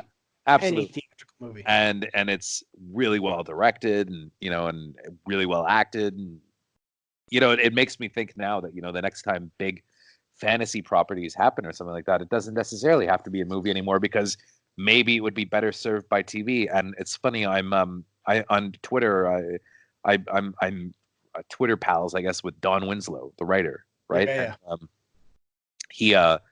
he's written 3 books that kind of form a trilogy: Power of the Dog, God, I forget what the other one was, but it's the Cartel trilogy. Yep. Right. Yep. And those have been rumored as movies for a long time. It was supposed to be Ridley Scott, and then like, well, we'll do 2 movies, we'll do this, we'll do that, and now he signed a deal with FX, and it's going to become a series. And I wrote on a tweet about it that I think that's actually the best way to do that, considering how TV has really gotten elevated these days. You could do a lot, and it could be amazing. You could really capture the book. And he wrote me back. Books are so hard to adapt. Yeah, and he wrote me back, a quick thank you and stuff like that. And it's like, obviously though, to me it seems like a no-brainer almost. You could really do a great show. Yeah, if you can get that medium these days, I think it's Yeah. preferred. I was talking to Alex Mady, and he was like, "Oh, they need to adapt a saga into a movie," and I was like, "Fuck no, that needs to be a show. Saga is just too far. It's like one of the best comics on the rack. Mm. It's like this long, continuing story, and it's not even close to being over yet. The only way you could do that is with a show, and I think there's a lot of books and a lot of material out there that really Well, they're the just Dark Tower should have been a show. They should have never even yeah, tried. like condensing that into a not I wasn't even 2 hours, and it No, was it's an not. 80-minute Watched movie. it. It It was was terrible, but it's well cast but awful. such a disappointment. Yeah. So the last topic we have before we get to one other segment is Eva Green came out and said that she thinks that James Bond should not be recast as a woman ever, and that he is a signature male character, and that's the way it should be, and that and that's that. And There's more I context to that, though. People have been kind of taking that out of context a little bit. I mean, I think what she was saying, though, is that, at the same time, they should have their own kind of character, right? Like there right, should be another, which is kind of interesting too. I mean, um, and it's funny, I was thinking about that, because you posed the question. It's like, when is it okay to change the sex of a character? When is it okay to change the race of a character? And it's weird, I mean, I'm kind of, I'm a huge James Bond fan, and I have to say, if they changed it to a woman and they made it Jane Bond, I mean, it wouldn't be James Bond anymore. That's the thing. It wouldn't be. It would be a different character. yeah, And it would. But the thing is, if you were to change James Bond and make James Bond black or something like that, that wouldn't be a huge deal to me, to be honest. no, Like as long as he was, for me, it would be the biggest problem would be if he wasn't British anymore. yeah. You know? I mean, I think it gets to a point where how Yeah. much of it is a part of their identity Yeah. and how much of it is ingrained in the culture of how they look and act and behave and where they're from. And then you have to ask the question of why are you changing it? I mean, the What thing is the about Bond is purpose of if you're changing if you're doing a character, a British character in the 60s, 70s, and 80s, yeah, it kind of has to be, to get that kind of opportunity, this upper class, white sophisticate almost, but now if you look at modern England, I think you could definitely have James Bond be, a person of color and it'd be okay. It wouldn't really change the character that much. I do think though, if you took away, one of the defining characteristics of James Bond is, his masculinity and pursuit of women. I mean, that is what he is, like it or not, and that would Yeah. I distinctly mean, change the character. James Bond is like some kind of beta male does not work. It would not work even in the context of reality. Like that type of job, that kind of character. He's, a man with essentially an assassin spy. Yeah. That doesn't work as a beta male type character. It doesn't work as it's not the way that's not how it's done. But you could have though, like a female spy character that was like Absolutely. Bond Well, though. go watch Atomic Blonde. They've done it. And It's been done. the Broccolis who do the Bond series are doing it right now with the rhythm section with Blake Lively that they've been working on for a while, and that comes out next year sometimes. Like it is they've even said it's like their attempt to launch a female Bond type character, and they know what they're fucking doing. So Yeah. you think so I'd be curious to see how that's going to turn out. I mean, Blake Lively wouldn't seem necessarily to me to be the logical choice if I was going to cast a female Bond type character, but who knows, maybe she really pulls it off. I mean, she's definitely in great shape, and James Bond is, I'd cast Eva Green. yeah, me too. I mean, Personally, I fucking love her, man. Eva Green. I cast Eva Green in every movie, but yeah, I mean, it's I watched 300 Rise of an Empire a couple weeks ago again, and god damn, she's so fucking great in that movie. Like, she's so awesome. yeah, she's just, I mean, She's one of the amazing. most beautiful women who's, oh God, Oh, I know. I interviewed her. just yeah, it's insane. I touched her hand. Yeah, Shook it's hands. insane. But I remember when I interviewed Martin Zokis. She dated Martin Zokis for years, right? And I was all, it was for the Son of a Equalizer. bitch. Yeah, I was all gamed up to hate him. I was like, yeah, he's a fucking asshole. And then I interviewed him. He was like the nicest guy, and he was asking me for like recommendations of movies to go see at TIFF. And he was opening up his program. He's like, oh, should I go see this? What did you think of this one? And it was like, fuck, he was the nicest guy. And I was like, I guess I You're- can't hate him. God damn it, I hate you even more because you're so nice. Good looking guy. And I was like, fuck, I see why she dated him now. Fine, Yeah. fine, Martin fucking I guess Zackos. he's cool and good looking. He's with Tim Burton now. Fucking lucky guy. What? Oh yeah, you didn't know that? Oh yeah, for years. I didn't know they were together though. Oh yes. It makes sense because that's kind of what Tim Burton's done. His whole. I thought he was with Helena Bonham Carter. No. They They broke get up. divorced. I think they broke up. So Are you that sure? he with Eva Green. Oh yeah. I'm not up on my celebrity gossip, so. Yeah. But I mean, again, that would make sense because that's kind of what, like, with Helena Bonham Carter, with Lisa Marie, and now with, like, he kind of like gets these His muse. They become like muse. There we go. That's the word I was looking for. Anyways, yeah, I think that, there's kind of a time and place, but I think that once you get too far removed from who the character actually is, I think that you've distanced yourself enough that, like, you just need to make a new character. And that's why I'm very much against, like, oh, hey, let's have a black Captain America. Let's have this Thor and this. It's like, just make a new character. What is it about? And they're like, well, they're established IPs. I'm like, so establish a new IP. Who's stopping you? Like, I mean, that's not progress. I see that as just like a reverse. You see, like, I feel like, if Captain America now, gets killed off or something like that in the next Avengers movie, and then you pass the mantle, I mean, you could make Falcon Captain America, and I don't think. I mean, they did that in the comics, but it doesn't stick because nobody wants to see it. The books don't sell. Nobody wants it. That upset. Well, you could potentially make Captain America a black character, though, and you could do that. I mean, it's weird.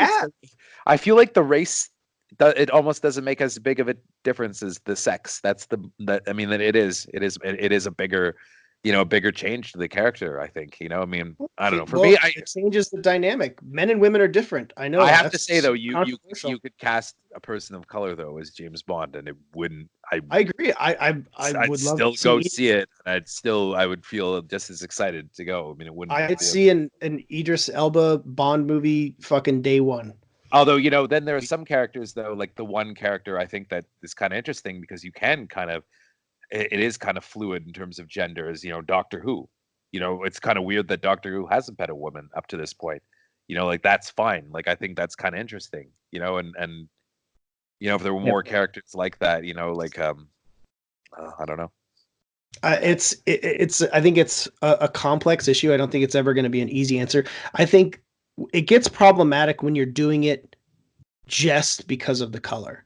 Like if you're hiring somebody, like when they hired Michael B. Jordan to be Johnny Storm, I was like, that works. Like, yeah, Johnny Storm traditionally has been white with blonde hair, but they hired Michael B. Jordan. I was like, Michael B. Jordan's a talented actor. Like, and he was the best thing in the movie. And he was also probably the best thing in the movie. And Johnny Storm, just the truth is, he's not that popular of a character. No, he's just not. The Fantastic Four, for that matter, aren't that popular. They're well known, but their comics don't fucking sell very well. They were off the shelves for like 3 years or 4 years. Sure, haven't worked in movie form. Well, we'll see what happens once this fucking Disney Fox deal comes together. I get the feeling we'll hear about a Fantastic Four and X-Men movies coming up very soon. It's inevitable. And you know what? Honestly, even though I think this deal is so problematic on so many levels, I think it's the best thing for the MCU because if they're shuffling out Thor, Cap, and Iron Man, the X-Men could certainly add some much needed oomph to it. But the other problem, I'm very curious to see how the MCU is going to handle if that's the case. Mind you, I don't know. But if Cap, Iron Man, and Thor are kind of whisked aside, I'm very curious to see how the films fare in the comics, because each time that they've done that, the comics sink and they bring them right back because they're like, oh, fuck, we got to get our guys back because nobody's buying comics anymore. That's why.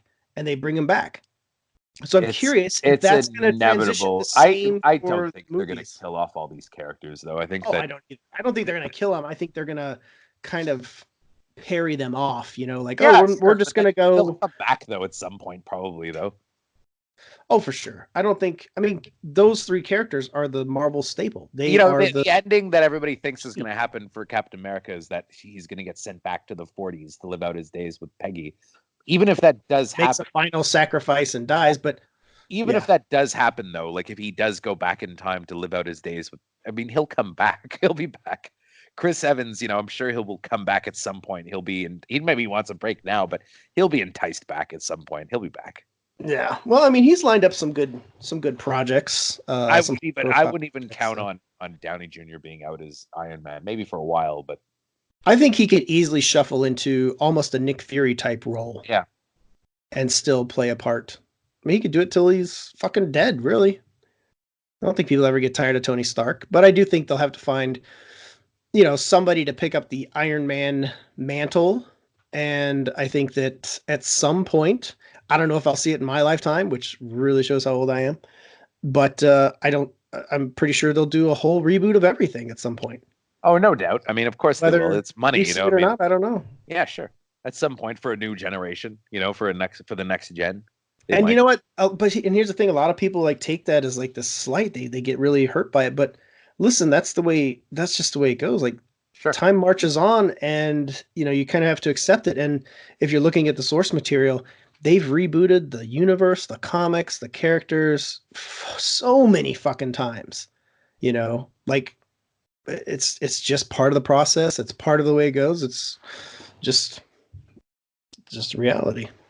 So, anyways, I agree with Eva Green because she is beautiful and lovely, and whatever she says goes. So, she says that James Bond must be a male character. I agree. And if they want to make a female James Bond-ish character, by all means, and they've already done it, by the way. If you've seen Atomic Blonde, which I think is great, and it really shows. I'd absolutely love to see Eva Green, though, as a James Bond-ish character, though. Yeah, just her as a spy character would be great. Yeah. And she technically was in Casino Royale. Yeah. Even though her character was killed, but that's what she was. She was basically an agent, not quite on the level of Bond. I think, or she had a role. She wasn't an actual agent, but I mean, I would totally see her as a badass action heroine. She's got that snap, yo. All right, so last thing we're going to do before we answer questions, something I propose we do this week, and Chris, I'm sure we kind of do it anyways, but I thought it would be fun, is we're going to start doing what we watched this week. So, Chris, why don't you start? Tell us what you watched this week and what your takeaways were. It's funny. It's actually been kind of a busy week for me. So I have to say I mostly watched stuff for the site this week because I had a bunch of screeners to get through. I watched the Hummingbird Project with Alexander Skarsgård and Jesse Eisenberg. I watched Finding Steve McQueen, which was, not a bad little VOD movie. But in terms of stuff that, revisiting things, I mean, the one movie that I did revisit this week, last Saturday night, actually, was The Dead Zone. Funny enough, because my girlfriend had never seen The Dead Zone before. And I just, it was one of those lazy Saturday nights. Neither of us feeling really well and just decided to stay home. And I threw it on, and that's a movie that is held up extremely well. I have to say, The Dead Zone, not much dated about it at all. One of David Cronenberg's most subtle movies, I think. In terms of gore, it's very laid back. There's one really gory scene, but besides that, it's actually pretty disciplined for him. One of the best performances that Christopher Walken has ever given. And it's funny because Laura only knows Christopher Walken mostly for, his later stuff and his crazy stuff. And I was surprised at how invested she got in his character in Johnny, and she thought he was so nice and empathetic. And she said the movie just didn't go the way she thought it was going to go at all. She had the vague idea of what it was about. A guy became psychic, and she thought that it was going to go in a different direction than it did. And it was almost more, and it almost plays out more like a drama. It's not really a horror movie. Right. But and by the end, when, spoiler alert, Johnny dies, she was pretty much almost in tears, right? It really, really, really upset her that because she was invested and she really liked the character, and she thought it was a great movie, though. She really liked it. And I did too. I mean, I think it's held up tremendously well. I have to say, though, a couple of years ago when I watched it, Martin Sheen as Greg Stilson wanting to launch the nukes from the White House seemed, far-fetched. Nowadays, I watch it and it's like, oh boy, I could see. I mean, I know we don't like to get into politics too much, but at the end of the movie when Greg Stilson's holding up the baby to kind of shield himself from the gunman, I could see Trump doing that if a baby was handy in the situation. Oh God, give me a If it break. happened. Yeah, I don't know. Stupid. Yeah. The fuck out of here. But anyway, great. But anyway, great movie. Great movie. Directed by Canadian and shot in Canada as well. Hey, Yeah. when they speak English, Yeah. Well, Say you can have, English. there's a lot of Canadian accents in it. say English. One of the guy who plays the killer actually is a Canadian TV star. He starred on Da Vinci's Inquest, which ran for years. Nicholas Campbell, and then you got Tom Skerritt, Tom Skerritt. who I didn't realize is in his 80s. I wonder if he's going to do a Top Gun sequel cameo. I hope so. I mean, he's still alive. Why not? I figure if you're still alive when they make a sequel like that, you're almost... He's still alive and he's still in good shape. He was at Sundance for the Alien doc. He's still going. He needs to be in it then. So what did you watch this week? I'm sure that something provoked this column. What did you watch this week? Well, no, I always watch a bunch. I kind of watch a bunch of shit. Like not shit per se, but I watch a bunch of different stuff, and sometimes I have takeaways, and sometimes I just have a good time watching it again. Mm-hmm. We already talked about The Bodyguard. Yeah, or Bodyguard it's rather. Just Bodyguard. I thought when you said that you were watching The Bodyguard, I thought you were watching the Kevin Costner Whitney Houston movie. I said that to my girlfriend. She's like, "Oh, I like that movie," and I was like, "Oh no, I actually like that movie too." I do too. Yeah, it's written by what's his nuts? Yeah, Lawrence Kasdan. Excuse me. So I watched the other night. I watched Fantastic Mr. Fox again. Oh, great movie! Which is a movie I rewatch multiple times a year. I just love it. I think it is just such a great movie, and it's actually rather profound in many ways too. I think that it actually has a lot more to say than what you may think. Like a lot of people, I think they probably look at it as like, oh, it's just like some kids movie, but it's really not. No. And it just has a lot of, really good little tidbits in there. I like the whole aspect of basically tackling existentialism and like, Mr. Fox trying to like figure out who he is and to be who he is. It's kind of a play. It's like a midlife crisis. It's like a search for identity, and I just really enjoy it. I get a lot out of it. So, excuse me, I'm dying here.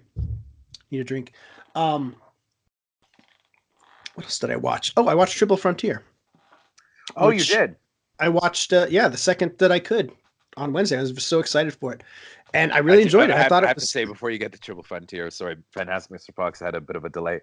I do love the cuss I am. Are you cussing with me? No, you cussing with me. Don't cuss with me. What the cuss? The cuss. It's so good. It's like the best way to get away with like quote unquote swearing in a kids quote unquote kids movie. Yeah, but anyway, Triple Frontier.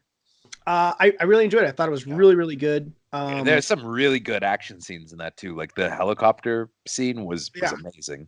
Well, and it was like you had mentioned, it was more very much along the lines of Treasure of Sierra Madre, which I thought that was really cool.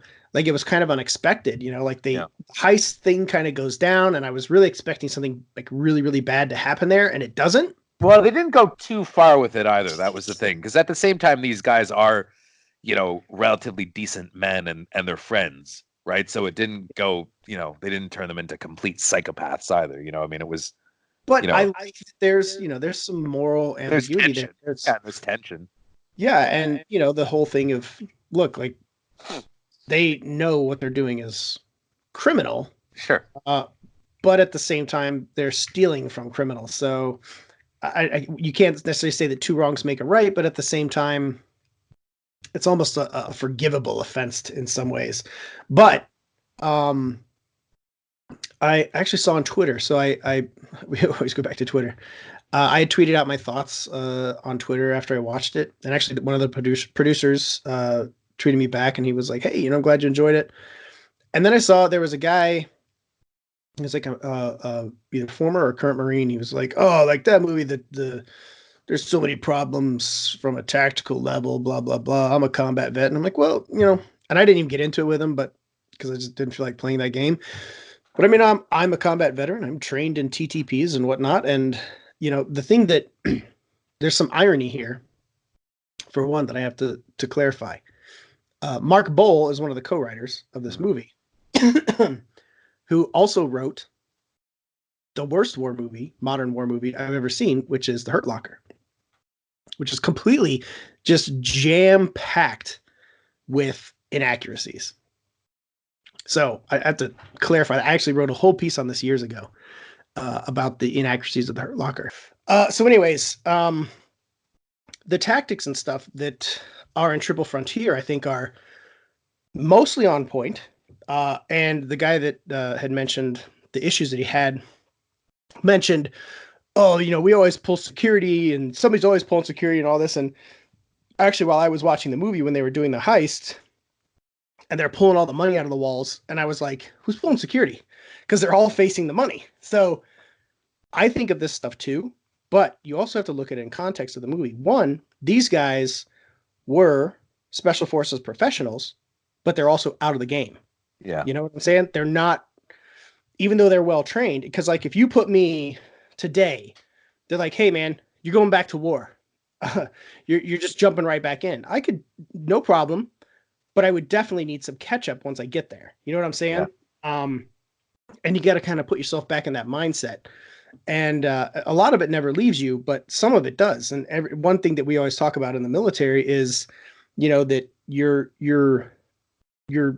skills degrade if you don't practice. That's why you're training all the fucking time. These guys aren't doing that. Like Ben Affleck is fucking selling houses. Charlie and also they make him that he's quite out of shape in the movie too, right? I mean, I think Affleck really was when they shot it, but he looks good now though. Way out of shape. He just I thought he looked pretty bad. Nah, he did look bad. Because I was looking for that when you said that last time. You're like, he's got a huge gut, and I was like, not really. He looks fine. He's not in Batman vs Superman shape, that's for sure. But that was my takeaway when I was watching it, is in terms of tactics, these guys are still sharp on it, but they're not as sharp as they were when they were active. Well, I mean, that's the whole point of the movie too, though, is that they're in decline. So they've only got, it's their last hurrah. Let's cash out. Let's do this while we still can. Oscar Isaac talks about how his knees are shot, and you see him like when he's chasing after the girl, he can't do it, right? Like she can outrun him. He's, you get a big staircase. It's too much for him. Even Garrett Hedlund's character, he's an MMA fighter, and they talk about how he, you don't really see the fight, but they talk about how he got the shit kicked out of him. He won the fight, but just barely, right? So it's all these guys, their skills are in the process of degrading, right? Yeah. So they've got this kind of one shot in this window to kind of go in there and and work things out, And another thing that somebody brought up was that, oh, hey, Pedro Pascal's character, he's just a pilot. He wouldn't be a shooter too. That's not necessarily true at all. A lot of these guys that are special forces guys also know what they're doing as far as that goes. And I even it's interesting because one of my guys, it was one of my soldiers that I was in charge of when I was in Iraq.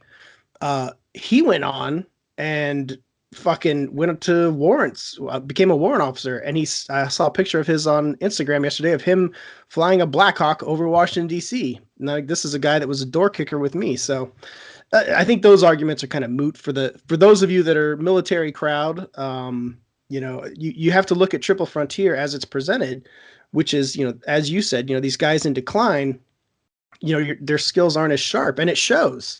There's the scene where Pedro Pascal shoots the dude in the leg rather than take him out.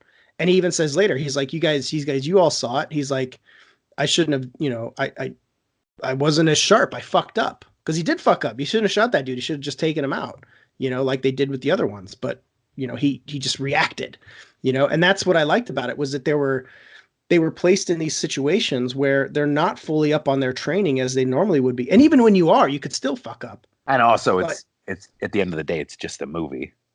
Sure. But I mean, I take that stuff personally though. I was reading what you said on Twitter though, and I wrote this in my review. It's weird. A couple of years ago, this would have been a big mainstream movie. Would have been like a Jerry Bruckheimer movie. For sure. Yeah, this would have been a wide release, It would have been packing theaters. But it's even more fucked up that today I can understand why it wouldn't be. And it's kind of messed up, I'm kind of like, damn. I would have loved to have seen it theatrically, though. I would have absolutely gone to see it. Yeah, I think it would have left a good impact too. There's at least one pretty shocking scene in the movie, which I won't spoil here. where that I didn't I kind of figured something like that would happen, Yeah, me too. but I didn't know it would happen like that or when it did. And that was definitely, it's like, oh fuck. I liked I'm the pretty cast sure I too. yelled that out loud. I thought all the guys were great. You know, Oh, Oscar they were Isaac. so good. You know, Charlie Hunnam, who I'm not usually a fan of, I thought was pretty good in the movie. The one who really impressed me though was Garrett Hedlund, who really is hit and miss with me. I find that he's, you know, a very undisciplined actor, and with the wrong director can be often very grating, but he can also be very effective if he's well directed, and he was clearly well directed in this, and I thought he kind of stole the movie for me. Yeah, I really liked him. I really liked Oscar Isaac. Yeah. I like the moral ambiguities that they had in it. You know, there were scenes where it was questionable. You know, like when they kill some people that, Yeah. you know, you're kind of like, but if you're in that situation and you look at it, you're like, fuck, what what else you gonna do? Yeah. You know, those situations do come, and it's not an easy answer. And it's like, fuck, do I shoot? Do I not? Like, what's the, you know, or do I just die in place? So Without getting it's too really into good. it, also had a great ending. I like the way it Oh went. yeah, And the and little I, look at the end was perfect. yeah, and it was like very, again, very Treasure of Sierra Madre kind of thing, where I was like, Yeah. yeah, nice. So yeah. Anyways, I really enjoy Triple Frontier. I highly recommend everybody checking it out. I think it's really, really good.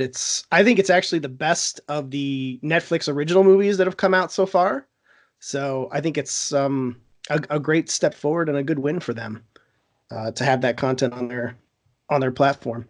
And of course, Fantastic Mr. Fox, you should definitely watch, and Bodyguard, because I said so. And also The Bodyguard. And The Bodyguard, written by Lawrence Kasdan, starring Kevin Costner and Whitney Houston. Let's see.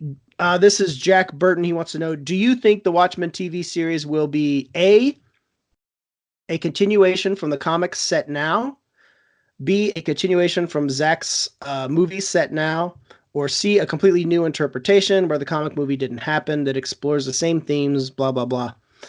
I'm inclined to say A. Continuation from the comics set now.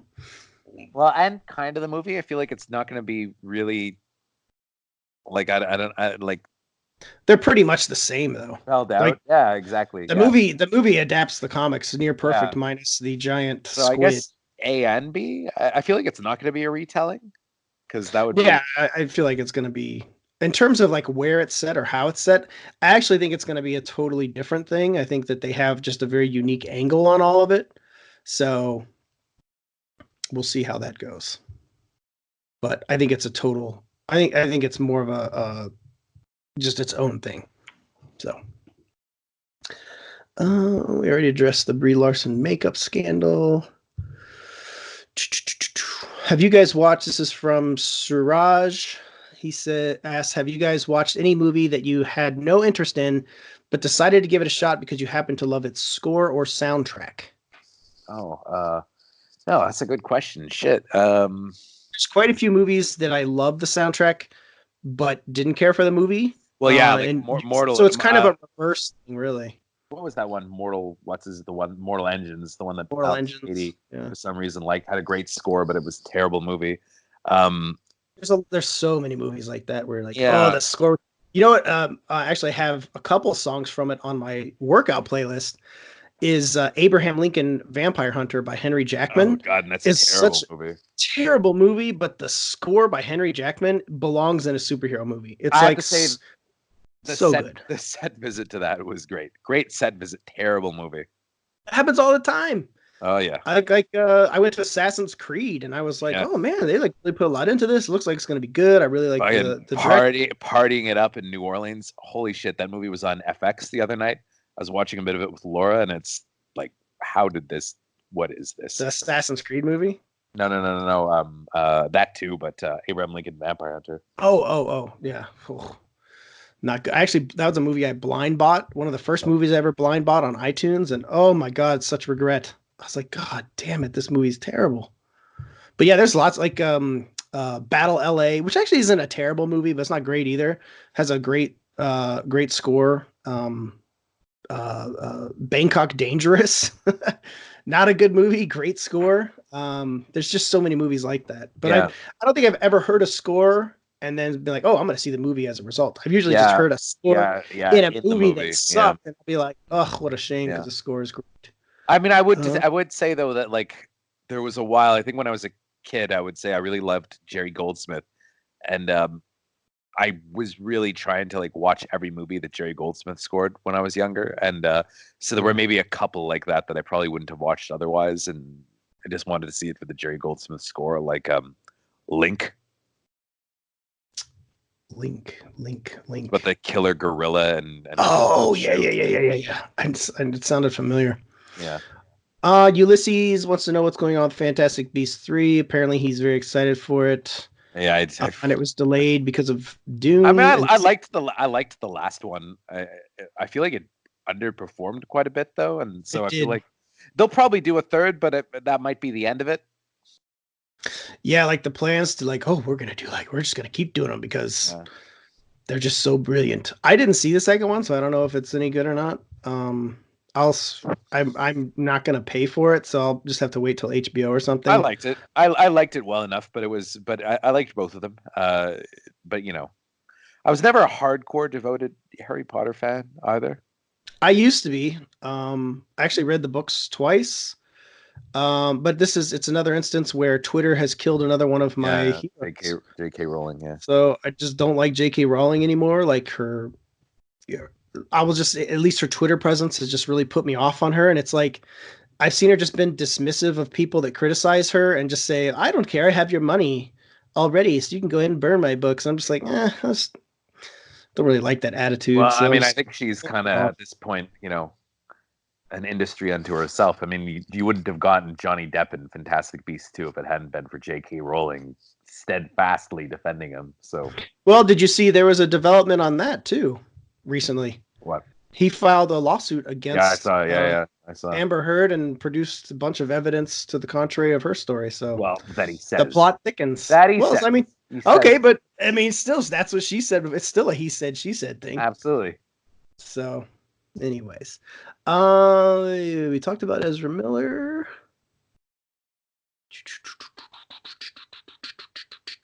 I'm just looking. Okay, Kevin Miller has a question. You said you don't like when kids try to act adult when they are young. Does this apply to movies like Good Boys? I mean, also, no, I didn't. When I said that I don't like it when kids try to act adult when they're young, is that I was going to say I didn't say that. Yeah, you said I didn't, and I didn't even really say that. I just said that I in general don't really agree with children acting because I think it's kind of a fucked up profession for them to be a part of. Many stories have kind of come out that have made that point, understandable, I think. And I was just saying that the whole thing is whenever I see a child acting is acting like an adult at some point, and there's a movie Honey Boy about Shia LaBeouf's life that is kind of, drives that point, home. I'm not saying that, if I kids see children acting like adults on the screen, it really bothers me that much. It does at times though. Like, I mean, it's funny. I watched mid-90s, the Jonah Hill movie, and there's like this kind of like love scene between this young kid and this older woman that was a little bit too real, that, and it did make me for sure very uncomfortable. And it did feel like it was exploitative to a degree. I don't know, I mean, and the Good Boys trailer, I mean, whatever, it's just comedy, so it's not really. Yeah, I saw the trailer the other day, and it looks relatively innocent. I mean, you know what? When I was a kid, I said fuck too. So. Oh yeah, I think it looks pretty good actually. Yeah, but it doesn't really offend me too much. I mean, Stand By Me is one of the great, kids movies ever, and it's R-rated for a reason. And but I still watched it when I was a kid, and to me, it was what I liked about it when I was young is it felt one of the few movies that felt like genuine. Because that is how kids talk, especially when they're trying to impress each other when they're kids, Yeah. Oh yeah, and you overswear as a kid too. Oh God. You don't really know how to swear or how to use it in any kind of like. And you're just trying to impress each other too. Yeah. Yeah. And it's it's part of childhood. You're figuring out how to do that, and then you join becoming fucking airborne infantryman, and that's all you do. And we actually joke about that in the military because when we would talk, you don't even notice it until you get out and people like kind of balk at you. Yeah. But everything is described like fuck is used literally every 4 word. And it's like, like when people say like like when they're thinking and talking, we say fuck, like fuck, like that's how ingrained it becomes. I used to be like that too. Until Fucking, I just what the fuck, fuck. So fucking, you get the fuck over there and you're gonna fucking do this and you're fucking this. That's pretty much. It's funny, I teach English part time here in Quebec, and English. I don't say English, it's English. English. Anyway, one of the things that we have to teach people though is the Quebecois, when they speak English, and even when they speak French, they say fuck all the time. I'll say fuck ça, this, that, because it's not a swear word in French, right? And they don't consider it bad. So I always have to tell them when I'm teaching business English, it's like fuck is considered offensive by people. You can't really just say it in any situation. And like, what the fuck are you talking about? Like, fuck it. And they're like, well, what's it like saying? And I'm like, it's like saying, a sticalis, and that's that's a big swear in Quebec, because it's all it's all based on Catholicism, right? And the church loomed very big, so most of our swear words have some kind of religious meaning, Interesting. A sticalis is like sacred host, the host of the when you get the host at church, but it's it's this tabernacle. Nice. Last question is from Ben Cantler, who actually runs our TV Trailers YouTube channel, and he wants to know what we think. Who do we think we should take Bryan Singer's place on the Red Sonja movie? I would like to see somebody like Zack Snyder, somebody that has style and that can just make it a fun, cool, like fantasy element romp. Not something that's like grounded in reality. But I'm perfectly open to pretty much anybody but Bryan Singer, to be honest. But if you really want to make something cool and kind of like that tackles like the world of Red Sonja and just make her look badass, somebody like Zack Snyder. So that would be my pick. I have no thoughts on it. No thoughts. Really, Red Sonja is not that great of a character. It's like, I feel like Red Sonja is a great, like, looking character. Like, she's kind of exploitative in that way, or just like, she looks like this hot ass redhead with a sword that you put on a cover. But I wonder how many people actually buy the comics and actually read them beyond the covers. I don't know. So just, but I thought the Conan reboot sucked too, though. So that's why and Millennium films are usually pretty awful. I mean, that's why I'm not really. And I think that's one of the big. Like, if this was like a WB's Red Sonja, we'd have a different discussion. Millennium it's going to be shot in Bulgarian. It's going to be cheap. Yeah. I mean, I really don't think that Hellboy is going to be any good, to be honest. How dare you? Yeah. I hate you. Yeah. All right. Well, I think that's it for this week, Christopher. And I'm going to remind everybody once more to follow us on our Instagram page, which is the Beard and the Bald Podcast. You can also follow us on Facebook. I recently started a Facebook page. Try and update that as well. And it's actually a carryover from the JoBlo movie podcast days. And then make sure to please check us out on iTunes. Give us 5 stars. Give us a review. Tell us how much you love us or hate us. We prefer not. But I got to remind you. I got to let you know. That's what we want. Anyways, I hope you guys have a wonderful weekend, whenever you're hearing this. Weekend too, Paul. Have a wonderful weekend. Thank you. I appreciate that. And we will see you guys next week, where we will talk a little bit more on Dragged Across Concrete. Us. That's right. So much more to come. And we will see you guys next week.